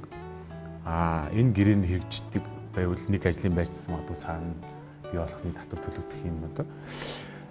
Энэ гэрээний соёл бол одоо доод түвшинд хүрсэн байгаа. Бид одоо нэг төр засгийнхаа л хууль зөрчсөн ёс суртахуунгүй байгаа асуудлыг яриад байна. Тэднийг яриад байна шүү дээ. Гэтэл бидний доогуур бизнесмен өөр яг ямар ёс суртахууны хэмжүүртэй байх ёстой юм. Ямар дүрмийн дагуу явах ёстой юм. Энэ дүрм зөрчсөн тохиолдолд ямар хариуцлага хүлээх ёстой юм. Хамгийн том хариуцлага бол бид дөрөв сууж байгаа нэг нь гэрээний үүргээ биелүүлээгүй гэдгийг бид мэдвэл дараа нь тэр үнтэй гэрээний харилцаанд ордог шүү дээ. Энэ айгүй том хариуцлага нь болчтой. Ийм үнч байдал дайлж харилцаанд айгүй дутагдaltaй байгаа. За харамсалтай тоо баримт хэлэхэд бол нөгөө гэр бүл цэцэл жилдээ нэг 10 орчим хувь өсөлттэй байгаа. Тэгээ энэ гэр бүл цэцэлж байгаа шийдвэр гаргаж байгаа дандаа залуучууд байгаа. 25-аас доош 18 дэснэ. Энэ залуучууд маань нөгөө энэ бас гэр бүлийн харилцаанд үнч байгаагүйгээс болоод харамсалтай бие бинийгээ гомдоодог ийм байдал үүсээд сөрөг нөлөөлөл. Тэгэхээр энэ нэргээд нөхөн өрчгүй асуудал гэдэг чинь нийгмийн үндсэн суурь асуудал. Магадгүй тэр гэр бүлийн хүчрхэл эмэгтэйчүүд эрхийн онцгой зөрчиж байгаа, онцгой цааш зөрчдөг үүсвэрийг бий болгож асуудал. Тэгэхээр бид энэ үнч байдалтай одоо тангар өрөх нь хашаа. Тэгэхээр тангар өрөх нь хашаа зүгээр ямар ч гэсэн тэр үнч байдалтай үнч байх тийм байдалтай. Тэгээ энэ нэрийг бас хайраар дэмнэгдэж шүү дээ тий. Тэгэхээр харин наад дээр чи юм байгаа байхгүй. За та бол мэдээж ингээд хайраар бэлгэж байгаа. За би ч бас бэлгэж амьдарч байгаа юм тий. Гэхдээ одоо нэг сүүлийн тийм ганцаардын байдал харин сүүлийн үеийн судалгааны байдлыг сая хэллээ шүү дээ. Ингээд залуучууд аягүй гэр бүл салалт болоод байна. Тэр нь дандаа өсөлттэй байна гэдэг. Энэ өөрөө яаж юм гэхээр нөгөө дээр үед ч гэх юм уу өмнө одоо юу гэдэг биднээс өмнөх үед хөвчлэн яг амьд харилцаагаар бие биенээ хараад дурлаа, тайрлаа, захиа бичээд те тодорхой хугацаанд альсууд энэ манай хажуу орцных, энэ манай ангийнх, энэ одоо юу гэдэг миний аавын найзынх ч гэдэг юм уу дандаа нэг ийм эргэн тойрны ийм ойр дотн те энэ альсвал миний ангийн хүүхэд ч гэдэг юм уу ийм харилцаан дээрээс үүсч гэр бүл болдог байсан. А одоо бол чатны наан цаанаас дурлал үүсэж байгаа тий. Магадгүй тэр хүн хин гэдгийг таниагүй мессежээр нь энэ хүн гоё хүн гэж ойлгодог тий. Бичиж байгаа постоор нь гоё хүн гэж ойлгож таниагүйгээр энд магадгүй харилцаа үүссэн байхыг одоо үгүйсэхгүй. Тий, үгүйсэхгүй. Магадгүй ийм тохиолдлууд ч их байгаа. Тэгэхээр энэ дээр тэр яг нөгөө хайр гэдэг зүйл бас нэлээд утаа байгаа гэж бодож байна. За ямар ч юм ингээд уг нь нэг асуусан ч гэж гурван өөр талаас нь хариулчлаа шүү дээ тий. Их гоо өргөн дэлгэр ярьлаа. Тэгээд шагаа дүү моноос нэг сайхан айдууга үргэлжлүүлээч тий. Хосууд бүү салаасаа тий. Бүгд бат бих байгаасаа нөгөө үнцэнтэй тийм ээ үнэнч тий. Одоо гэр бүлүүд бас өгүүлж байгаа үнэн шүү. Бид тавл ярьж байгаа болохоос үнэн үг шүү. Сайхан дуу хөгжим сонсохоор хүний сэтгэл өнөхөр баяр хөөрөөр дүүрдэг. Тэгээд дөрөв шагаага зүүд дуулахад бол хязгааргүй сайхан баяртай байлаа. Тэгээд эрхэм үзэгчтэй маань бас эрхэм зочдын маань чихийг сонорыг зүрх сэтгэлийг милано. Хүсэж байна. Билалгаал суугаад байлаа.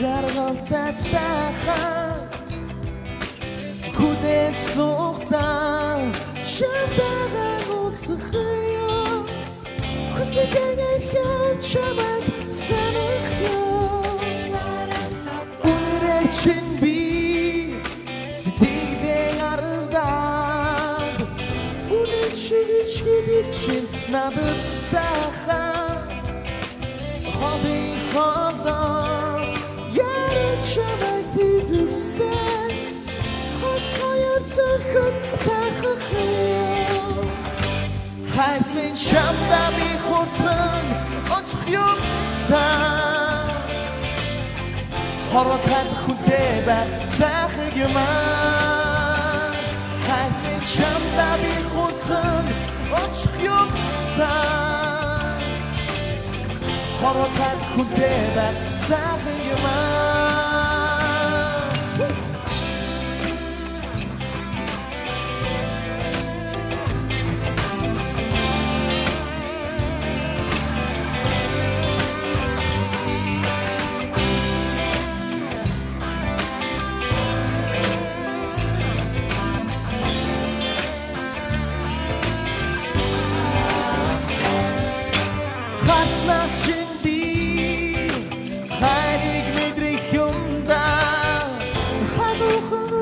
Санам минутыг сайхан айн замиг тулаа чамайг үсэх юмсан асарах байрын өдөсөд үсэх юмаа хайр минь чамда би хурдан очих юмсан хорот хайр хүнтэй бай сайхан юмаа хайр минь чамда би хурдан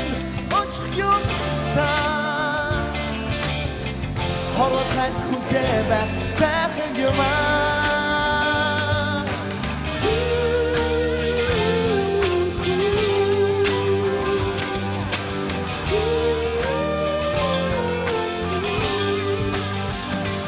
хайр минь чамда би хурдан очих юмсан хорот хайр хүнтэй бай сайхан юмаа хайр минь чамда би хурдан очих юмсан хороо тавьхүтэй бай сайхан юмаа хайрын чамна ми хурдан очих юмсан хороо тавьхүтэй бай сайхан юмаа хайрын чамна ми хурдан очих юмсан хороо тавьхүтэй бай сайхан юмаа хайрын чамна ми хурдан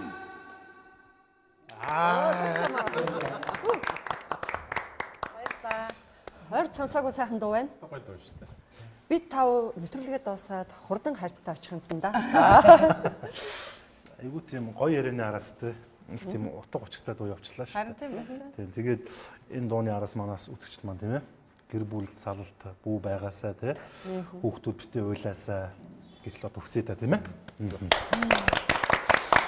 За тэгээд юу хөө баруун 5 аймгаар явсан гэсэн өнгөрлөгч. Тэгээд би нэг бүр асууж бодоод байгаа. Тэр юу гэхээр Баян-Улын аймагаас орчин л доо те баруун 5 аймагтай те. Тэгээд нэг бидэрт нэг бас нэг тийм ойлголт байна л да. Казак эмэгтэйчүүд одоо бас ингээд эрх ашиг нэг өрчөгддөг те. Ер нь нэг дуу олго илэрхэж чаддгүй шашиндааж байдаг юм уу? Олон юм нөлөөлдөг л байх л да. Зүгээр яг баруун хязгаарт байгаа казак эмэгтэйчүүд ер нь яг яаж амьдарч байна? Тий, ер нь бол казак гэлтгүүийн эмэгтэйчүүдийн эрх бол хайцсангүй айгүй сайжраад байгаа. Тэ? Казак Монгол гэхээсээ илүүтэй бас соёлтой холбоотой айгүй олон эрхийн зөрчлийн асуудлууд бас байдаг.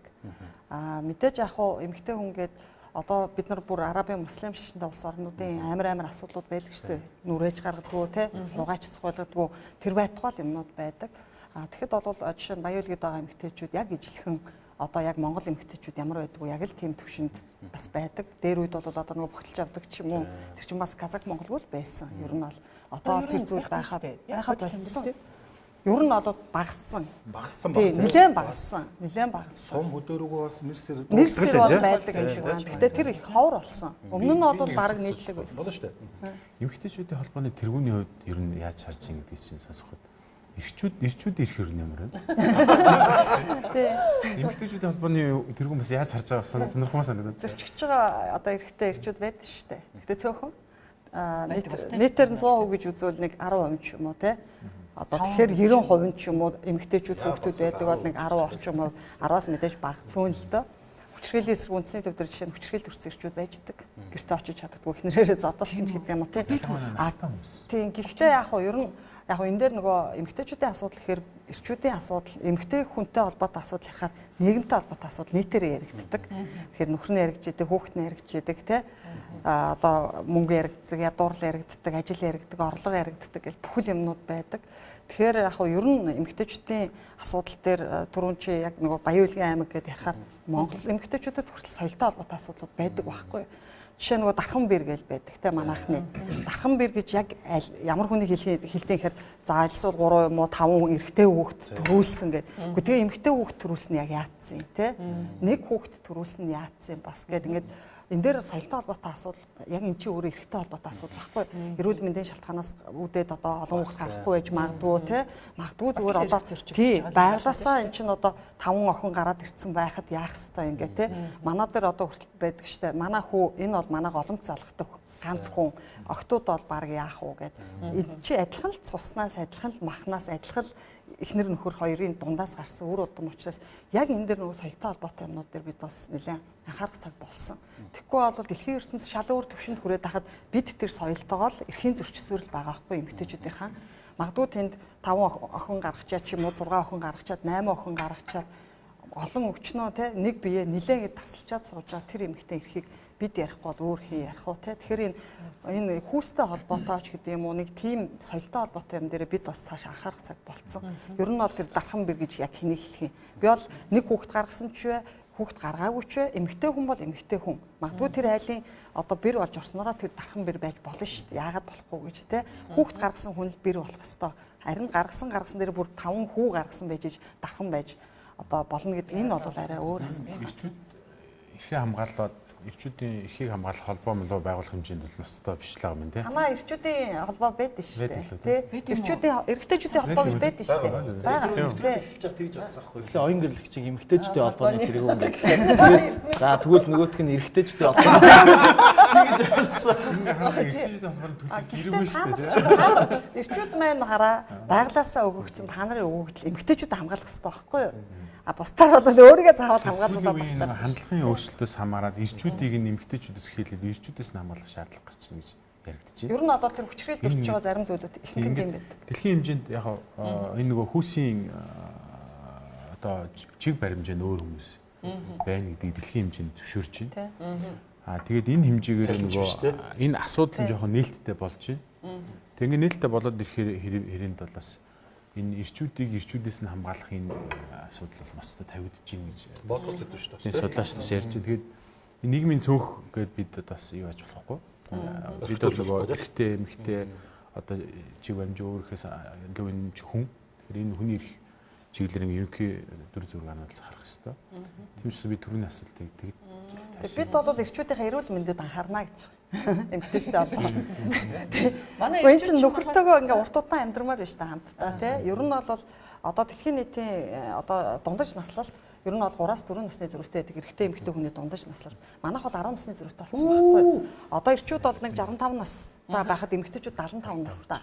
Тийм. Тэгэхээр энэ дээр эрүүл мэндийн асуудал дээр одоо бид анхаарахгүй бол нөгөө нөхрүүд маань гэдэг юм уу эрчүүд маань те хайнга яах вэ гэдэг ингээд хайнгадуу яваад байдаг. Тэгэхээр энэ дээр бас яг мэдээж яг энэ насны асуудал дээр ярихаар эрчүүдийн нөгөө амьдралын хэм маяг те одоо ууж идэхээс ахуулаад нөгөө тамхи татах те зөв хэмнэлтэй болох асуудлыг бид бол одоо хөвгүүддээ суулгаж өгөхт нь бас их оролцох шаардлагатай л гэж ойлгож байна. Тэгэхээр энэ эрүүл мэндийн асуудлыг ярих хэрэгтэй тий. Манай эрчүүд чи харин их жаргалтай юм биш үү? Энд чинь нэг улсын хурлаар хоёр их нэртэй болёо гэж санал дэвшээд феминист юм бэ ёо. Харин тэгэл тийм л сурах юм биш үү? Хаагийн тэгж бодох аргагүй л дээ нөгөө эрхнээ сууж байгаад эрчүүд хүчирхийлүүд байгаа юм биш үү гэдэг. Тэндээс айгу яг эрэгтэйчүүдийн холбооны юм байна.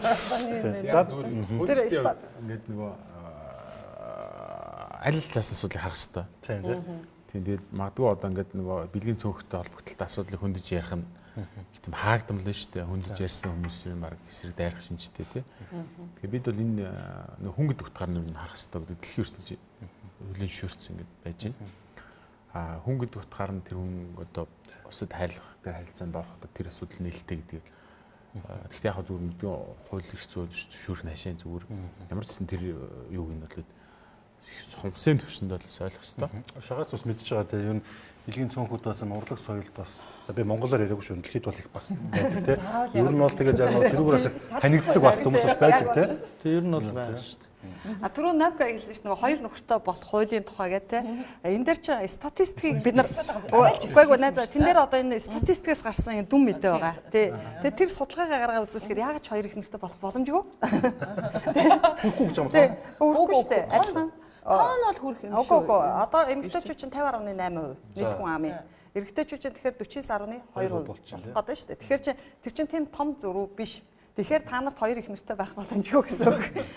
Магадгүй эмэгтэйчүүдийн харах байдлаас ч юм уу яг заавал тэр хуулийн төвшөө зүгээр ер нь эмэгтэйчүүд их юм шүү. Ер нь хаагаад дандаа бас 2-3 нэртэй зөндөл байгаа шүү. Яг гоо эмэгтэйчүүд олон байгаагийн нэг шалтгаан нөгөө гадаад руу ажиллах хүчинд ирчүүд айгүйх гараад яваад байгаа. Тийм. Бас уулуурхаал руу айгүйх явж гин ч гэдэг юм уу. Тиймэрхүү ажлын байрны нөхцөл байдлаасаа шалтгаалаад эмэгтэйчүүд нэлээ олон юм шиг харагдаад байдаг. Нөгөө талаасаа магадгүй энэ нийгэмд оролцож байгаа оролцооны бараг 70-80% нэмэгтэйчүүдийн бас нуруунд дээр явж идэг. Тийм болохоор тэр сайн харсан чинь нийт сурж байгаа дээд боловсрол эзэмшиж байгаа иргэдийн нэг 35 орчим хувь нэрчүүд гэсэн. Маш бага. Тэгэхээр тэн дээр бид анхаарах хэрэгтэй байхгүй тийм. Тэгэхээр нэг хүүсийн харьцаа бол ингээд боловсролын тогтолцооны үед ч юм магадгүй улс төрд ч юм уу гэсэн өөр янз бүрийн нийгмийн харилцаанд алдагдсан юм зүйл бас байгаа. Тэр магадгүй одоо нэрчүүд нөгөө ажил хийхээр явцсан ч тийм үү тэр боловсролтой харьцан анхаарахгүй байгаа ч тийм амьдралын буруу юм яас боддог ч тийм үү тийм. Эмэгтэйчүүд бол ер нь бол их илүү дамгай тоонод харагдаад байна. Тий, одоо нөгөө гендрийн асуудлыг ярихаар хүмүүс нөгөө дарга болгож байгаа хүүхнүүдийн тухай асуудал гэж ойлгоод байдаг байхгүй юу? Гендер бол яг хүсээн тэгшэрхээ тухай асуудал. Тэр нь өөрөө магадгүй энэ боловсрал дээр 35% ирчүүд байна гэхээр цөөн байгаа. Тэрийг 50% хүрэх тий. Дарга болгож байгаа ч гэдэг юм уу одоо шийдвэр гаргах төвшөнд эмэгтэйчүүд оролцоо бага байна уу гэвэл бага байгаа. 20 хүрэхгүй байгаа. Тэ тэгэхээр эрчүүд маань их хвчлэн даргууд байгаад байдаг, эмэгтэйчүүд маань их хвчлэн одоо дундаж төвшин буюу доод төвшөнд гүйцэтгэх юм төвшөнд айгүйх байгаад байдаг үйлчлэгээний ч гэдэг юм. Тэгэхээр гендер гэхээр ерөөсөө л энэ ижил төвшний л асуудал яриад байгаа байхгүй юу. Тэгэхээр аль нэг хөлс нь илүүд үзэхгүй тийм. Нэг илүүд үзэхгүй тэгшэрхийн тухай асуудал. Юу ижил эрхийн тухай асуудал тийм. Тэгэхээр энэ дээр бас нөгөө нийгэмд ойлголт өгөхгүй бол гендер гэхээр манайхан зөвхөн дарга болгож байгаа хүүхнүүдийн тухай гэж асуудал ойлгоод байдаг. Тэгэхээр магадгүй нэрүүл мэнд боловсрал энэ бүх зүйл дээр. Сонгуулийн хуулийн дээр чинь эхлээд эмэгтэйчүүд нь квотын тэд байх хэрэгтэй гэдэг бичлэл байсан. Сүүлийн сонгуулийн хуулиар аль нэг хүүс нь 20-с доошгүй байх шүү гэдэг үгээр томьёологдсон байлээ. Одоо шинэ хууль яах юм бол те. Шинэ хуулийн төстэй тийм байл бас. Шаагаас нэг асуулт асууя гэж бодож байна. Хэдэн наснаас дуулж эхэлсэн бэ? Одоо ээж нь гоё дуулдаг, гитар тоглодог, заав нь авьяастай хүн байсан гэхээр бүр ухаалсан цагаас л юм дуулдаг гэсэн үг юу? Яг уу тийм ч сайн байгааг л дээ. Зүгээр яг уу яванда одоо яг одоо ч гэсэн яг сурч одоо хөгжиж л яваа. Тэгээд яг дуулж болдог дуулах дуртай болсон яг тэр цаг мөч нь болохоор 3-4 настай байх байсан юм уу? Жохон байсан биш тийм. Жохон байсан. Тэгээд ээж маань ингээл гитартай хөгжин тоглолоо. Яг нэг цэцэрлэгээс нэг сургууль орох насны нэг жохон нэг хүүхдээ нэг завсар байдаг шүү дээ. Яг тэр хугацаанд л ерөөсөө яг дуулж эхлээл цэцэрлэгт явж байхдаа ер нь баг явдаг байсан тухайн үед айлан баг байсан. Тэгээд ээж аавдаа эрхлээл уйлж унжаал. Тэгээд ах эгч нар хичээлдээ явсан гот ээжтэйгээ эрхлээд үлддэг ч юм уу нэг тийм их байдалтай байсан. Айлан мөлийн эрх хүүхдээсэн үү тийм. Ер нь нэг 11 жил эрхлэх шахсан байдаг юм аа. Царинаас нийтлэлгүй шүү дээ. Царин бүр нэг цаанаа жаргалтай нэг юм уу. Тэгээд яг 4 настайгаас ахуулаад аюу дуулах дуртай болсон. Тэгээд 6 настай байхдаа дуулж эхлээд зөвхөн нөө 1-р хоолоогоор 2-р хоолоор back vocal одоо хийгээд сурцсан. Ээж надад ингээд зааж өгöd.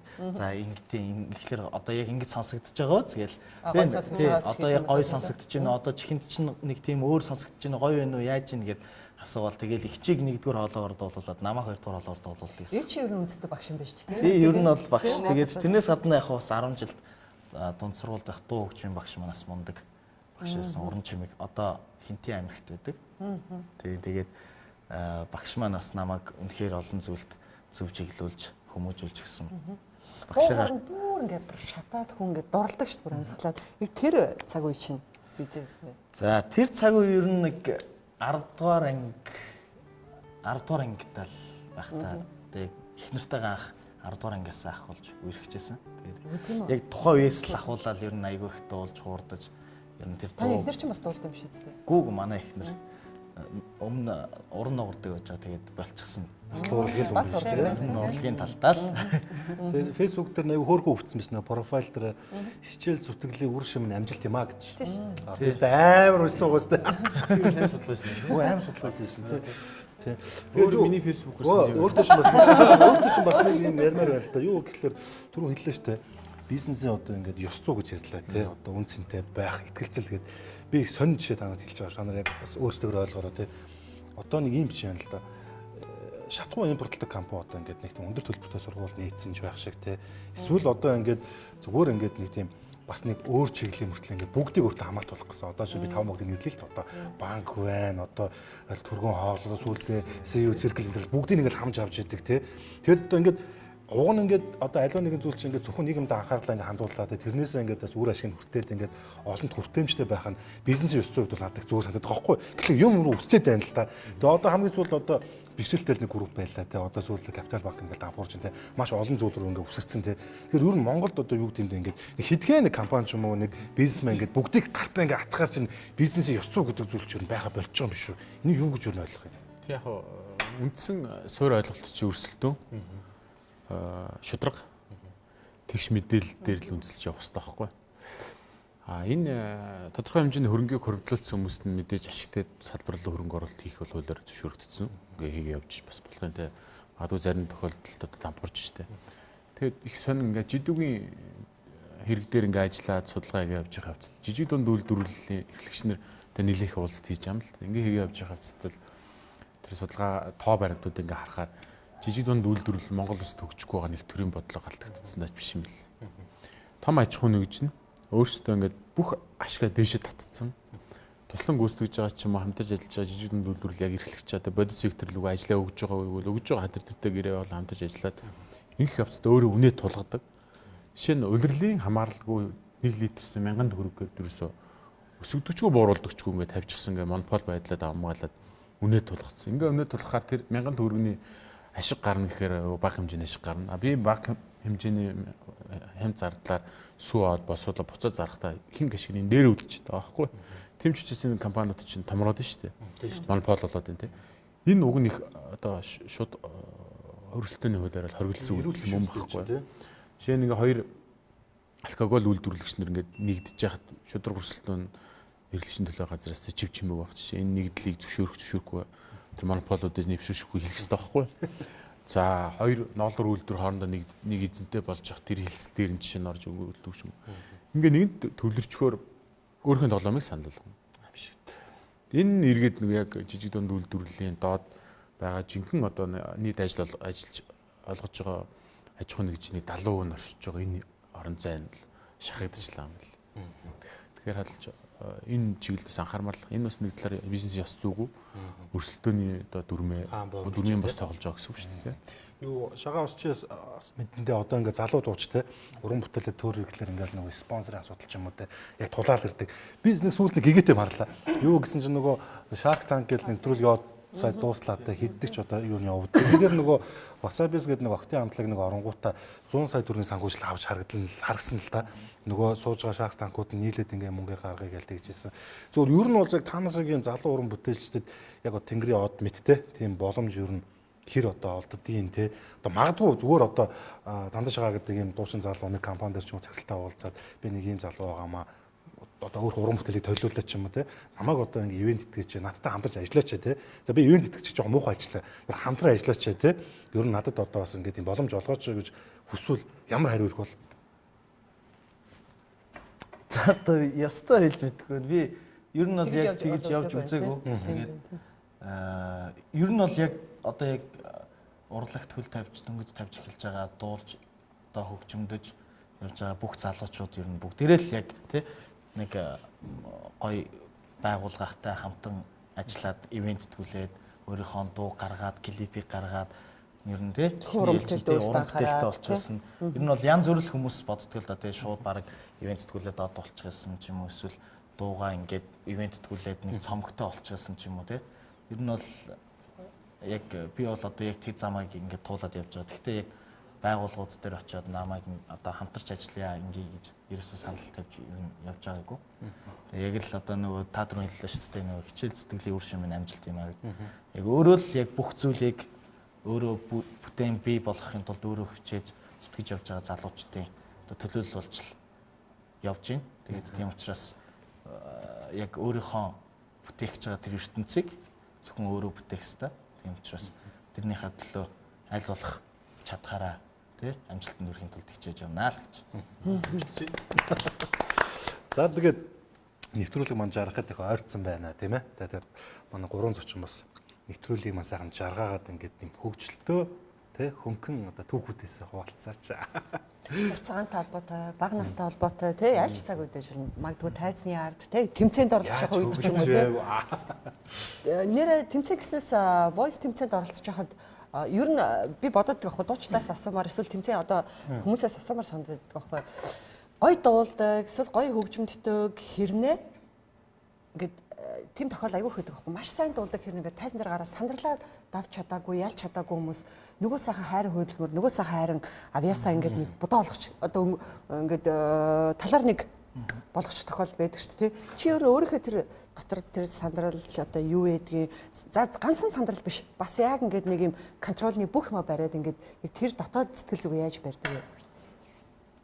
За хүн болгонд л яг нэг өөрийнхөө хийх гэж байгаа алхмын өмнө том алхмынхаа өмнө сандардаг шүү дээ. Яг гэхдээ тайзны шалгуур нэг арай ундаа байгаа. Тайзан дээр болохоор гэж бодсон тийм. Нөө стресс нь одоо яг өөрийн яг тэр тухайн цагийн стресс нь илүү нэмэгдчихдэг байхгүй. Тэгэд яг за гарахын өмнө ингээл бицс гал нөө шээс нүрэл гэлдэгдэж шүү дээ. Тэгэл одоо зүрх мөрхөн ингээл дэлсээд хөл гарын салганаад л одоо гар малсхийн хөлс нь гоожоол тэгэл яг тэр өөрийн тэр сандралыг ер нь өөрийгөө зоригжуулж, өөрийгөө тайвшруулж тий. За би энийг намайг одоо би энэ зүйлийн ард гараад амжилттай болсон ч болоогүй ч надад алдах юм байхгүй гэдэг зүйлээр эхний ээлжинд өөрийнхөө стрессийг 50% бууруулах хэрэгтэй юм шиг надад санагдсан. Тэгээд би яагаад гэвэл надад оролцсон маш олон уралдаан тэмцээн шоу, тэгээд телевизийн нэвтрүүлэг маш олон зүйл байгаа. Тэрэн дээрээс ингээ харж яхад ер нь нэг 90% нь яг сандралаа бүрэнгүүц дарж чадахгүйгээр яг ороод үзүүлж байгаа үзүүлбэрээ ч юм уу дуугаа ч юм уу яг ер нь яг хэмжээндээ хүртэл яг дуулж чаддгүй, үзүүлж чаддгүй яг тэгж гарч ирдэг. Гэтэ яг хуу тэрийг манайхан бүгдээрээ мэдж байгаа, ойлгож байгаа учраас аль болох сайнаараа хийж байгаа гэдгийг анзаарч хардаг л та. Тэгээ тэрийг давахын тулд өөрсдөө эхлээд сайн бэлтгэх хэрэгтэй.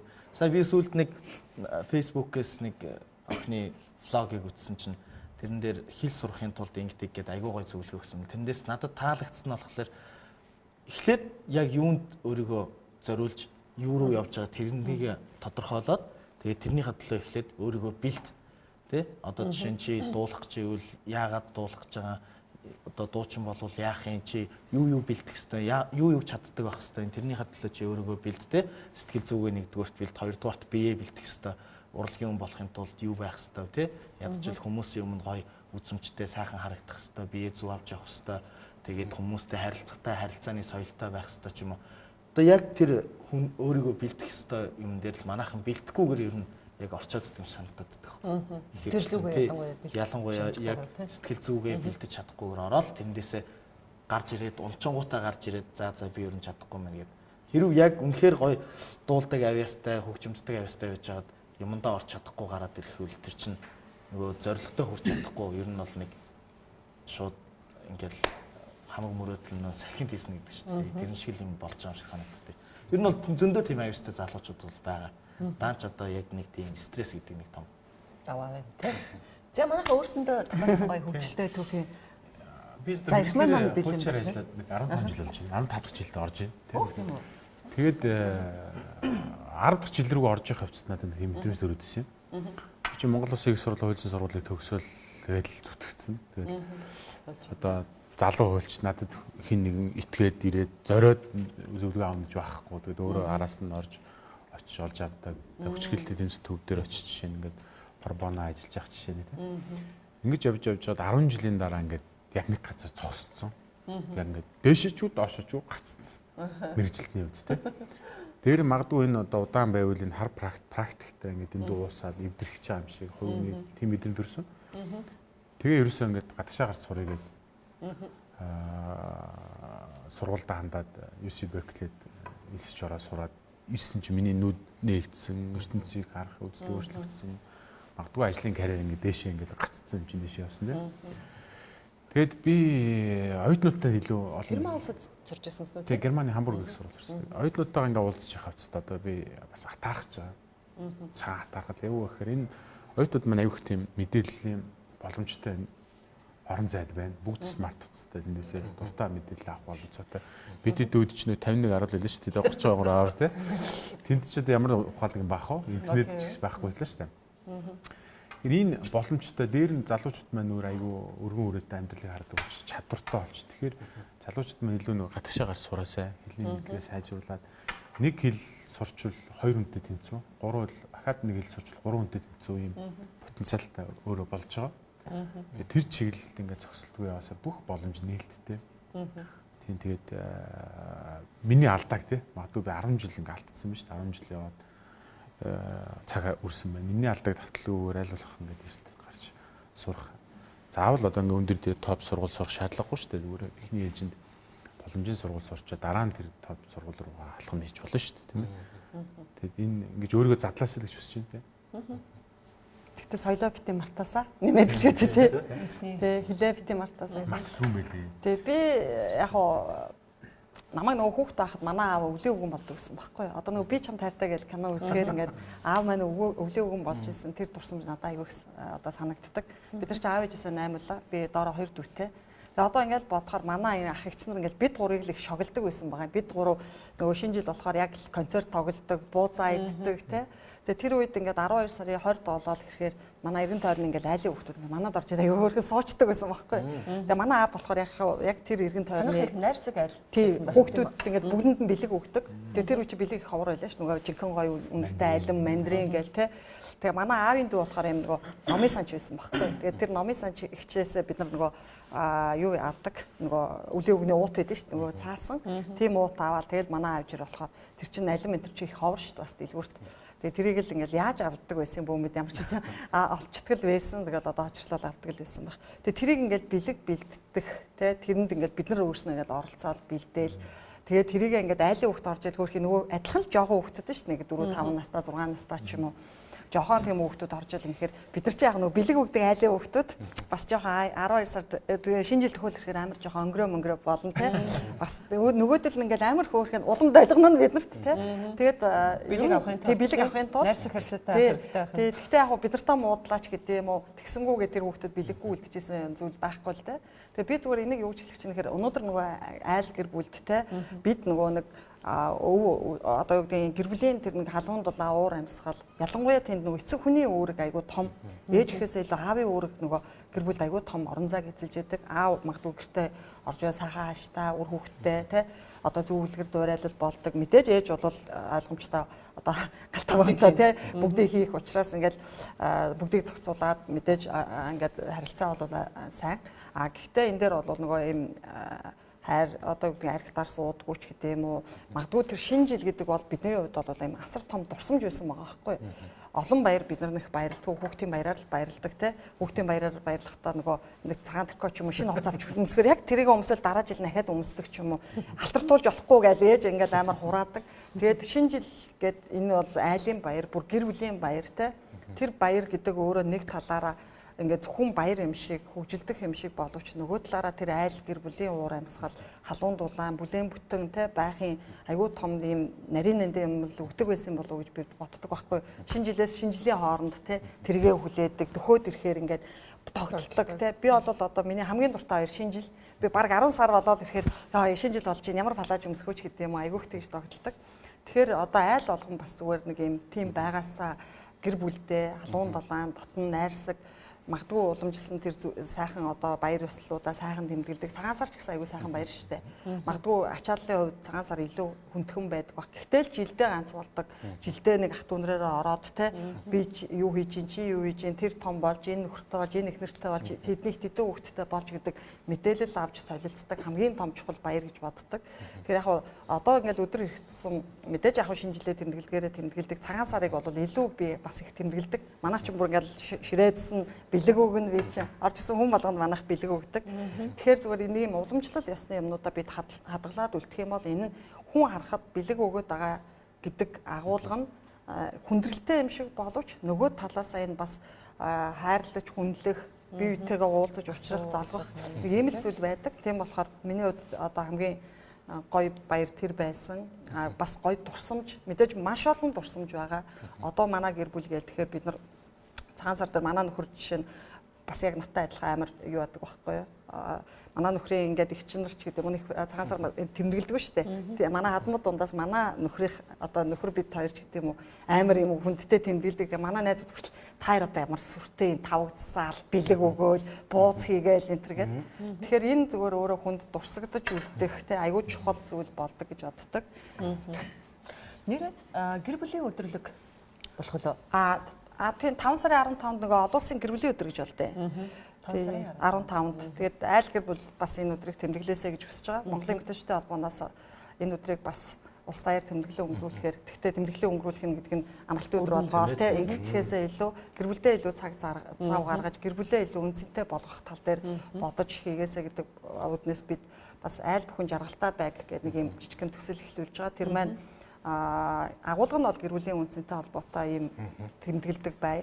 Хэлбэр нь бол мэдээж юу ч байж болно. Гэр бүлээрээ нийлээ мод тарж болж гин, хоолоо хийж болж гин, зураг зурж болж гин, лекц уншиж болж гин. Хамтдаа цагийг өнгөрүүлэх энэ боломжийг нэг өдрөөр зүгээр яг уламжлал болгож байгаа боловч ерөнхийдөө энэ гэр бүл гэдэг зүйлдээ цаг заваа зарж суулж те гэр бүлээ хайрлаж хамгаалах энэ дээр бас энэ иргэдийн маань сэтгэл санаа бас их өөр төвшөнд хүрээсэй гэж бодож байгаа. Тэрний төлөө бид бас яг ажиллана. Ер нь яг энийг түрүүн Эрхэнбаатар ярьсан эрүүл салалт ингээд жил эргэцсэн нэмэгдэж байгаа. 2018 оны статистикаар 2945 гэр бүл салсан гэдэг. Салж байгаа гэр бүлийн ихэнх нь гэр бүлийн гадуур харилцааны суулж салсан байдаг. Энэ салалтаас үүсэж байгаа энэ асуудал өөрөө нөгөө бидний яриад байгаа хүчрхий хилээл нөгөө өргөдлөхолсон эмэгтэйчүүдийн асуудал, өнчин хүүхдүүдийн асуудал гэл нийгэмд үүсэж байгаа бүх асуудал ерөөсөө энэ гэр бүлтэй холбоотой. Гэр бүл өөрөө нийгмийн суурь асуудал. Тэгэхээр энэ суурь асуудлаа бид анхаарахгүй бол ингээд орхиод байх юм бол цаашдаа бидний бас суурь одоо байшингаар бол хундаан байна тий цуураад одоо байшин хөрүүл яах вэ гэдэг асуудлыг анхаарах зүг баг гэж бодож байна. За тэгээд хариултыг явуулмаа байлаа. Нэг хөгжилтэй юм ингээл нөө бид нар чинь хаяа ингээл энэ тэнд очиод нөгөө арга хэмжээндэр очиод дуулдаг шүү дээ.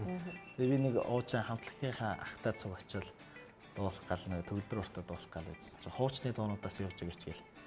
Тэгэл эхлээл юу шууд нөгөө дурсамж дуулаад дууссан байхгүй. Айц хамтлагийн дурсам гэдэг дуулаад жигүүртэй юм шиг гэдэг дуусчаа. Тэгээ байжсэн чинь араас нь шууд нөгөө хар шамтлагийн хос залуус гэдэг.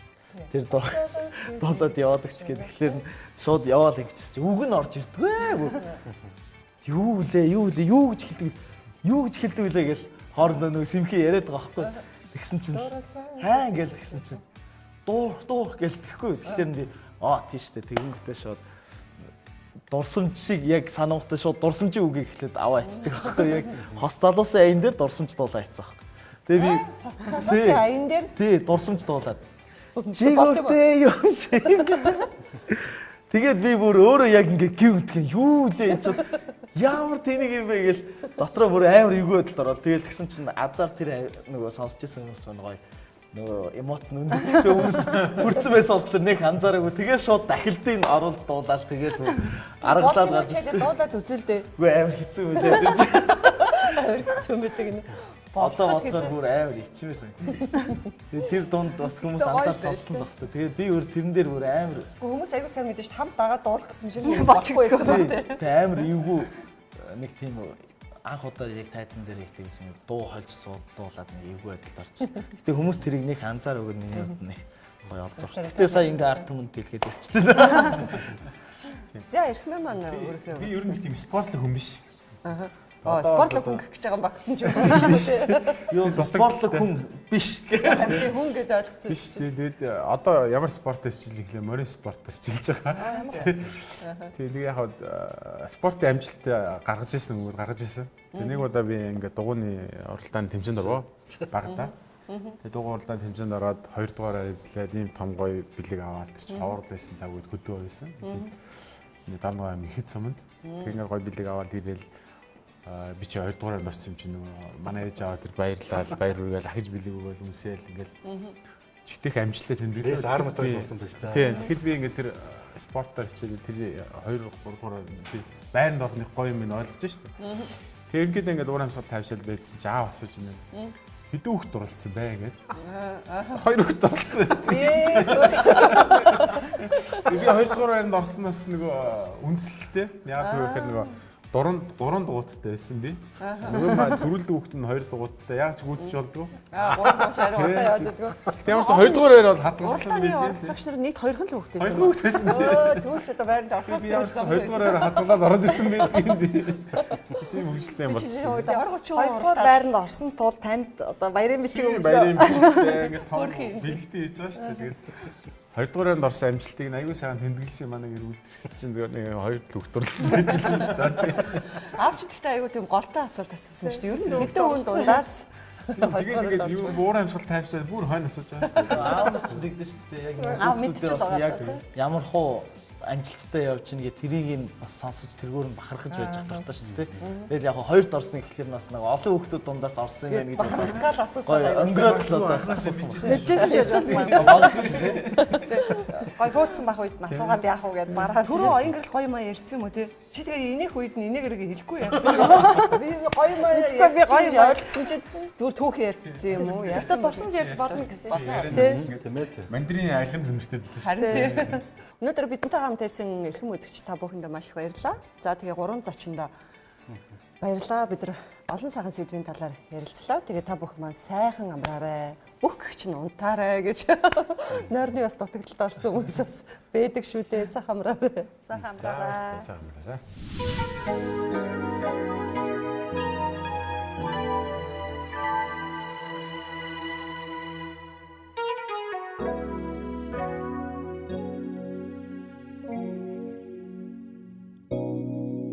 Let's take our time tonight, girl.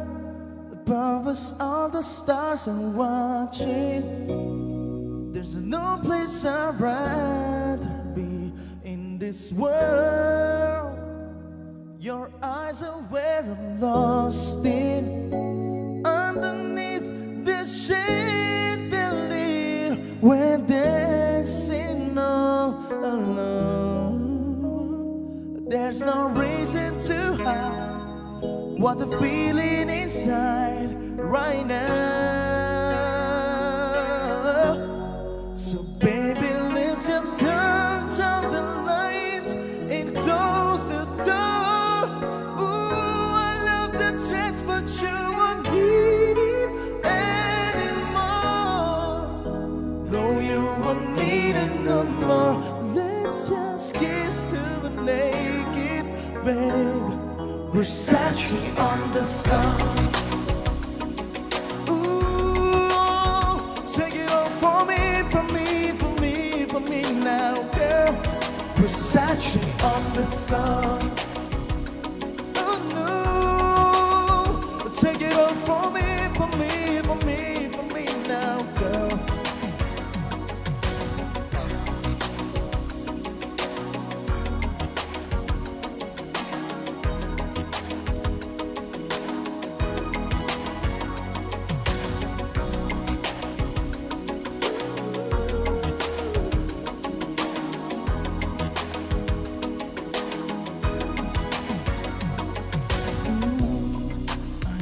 Tempted back to watch it fall while I kiss your neck and shoulders.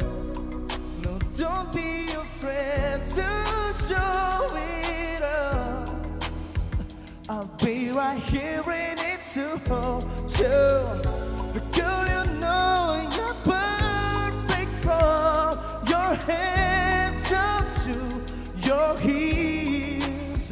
Don't be confused by my smile, 'cause I can never be more for real, for real. So just turn down the lights and close the door. Ooh, I love the dress, but you won't need it anymore. No, you won't need it no more. Let's just kiss to the naked baby. Versace on the floor. Ooh, take it all for me, for me, for me, for me now, girl. Versace on the floor. Oh no, take it all for me, for me, for me, for me now, girl.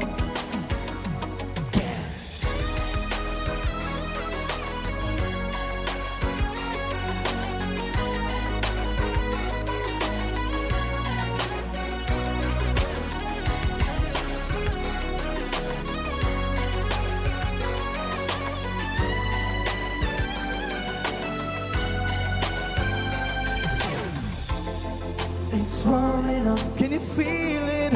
It's warming up, can you feel it? It's warming up, can you feel it, baby? Oh, seems like you're ready for more, more, more. Let's just kiss to the naked. Ooh, we're Versace on the floor. Hey, baby, take it on for me, for me, for me, for me now, girl.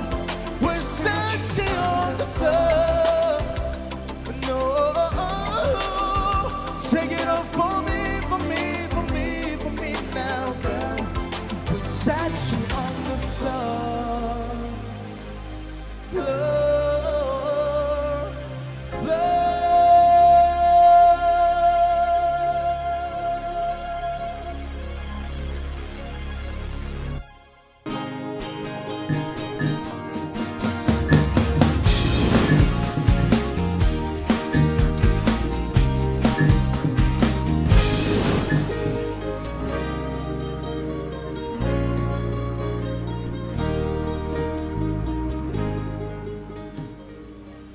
Шилтгэн шилдэг жимсний дээч шингэн жимс фрута тусал бүрээс дуртай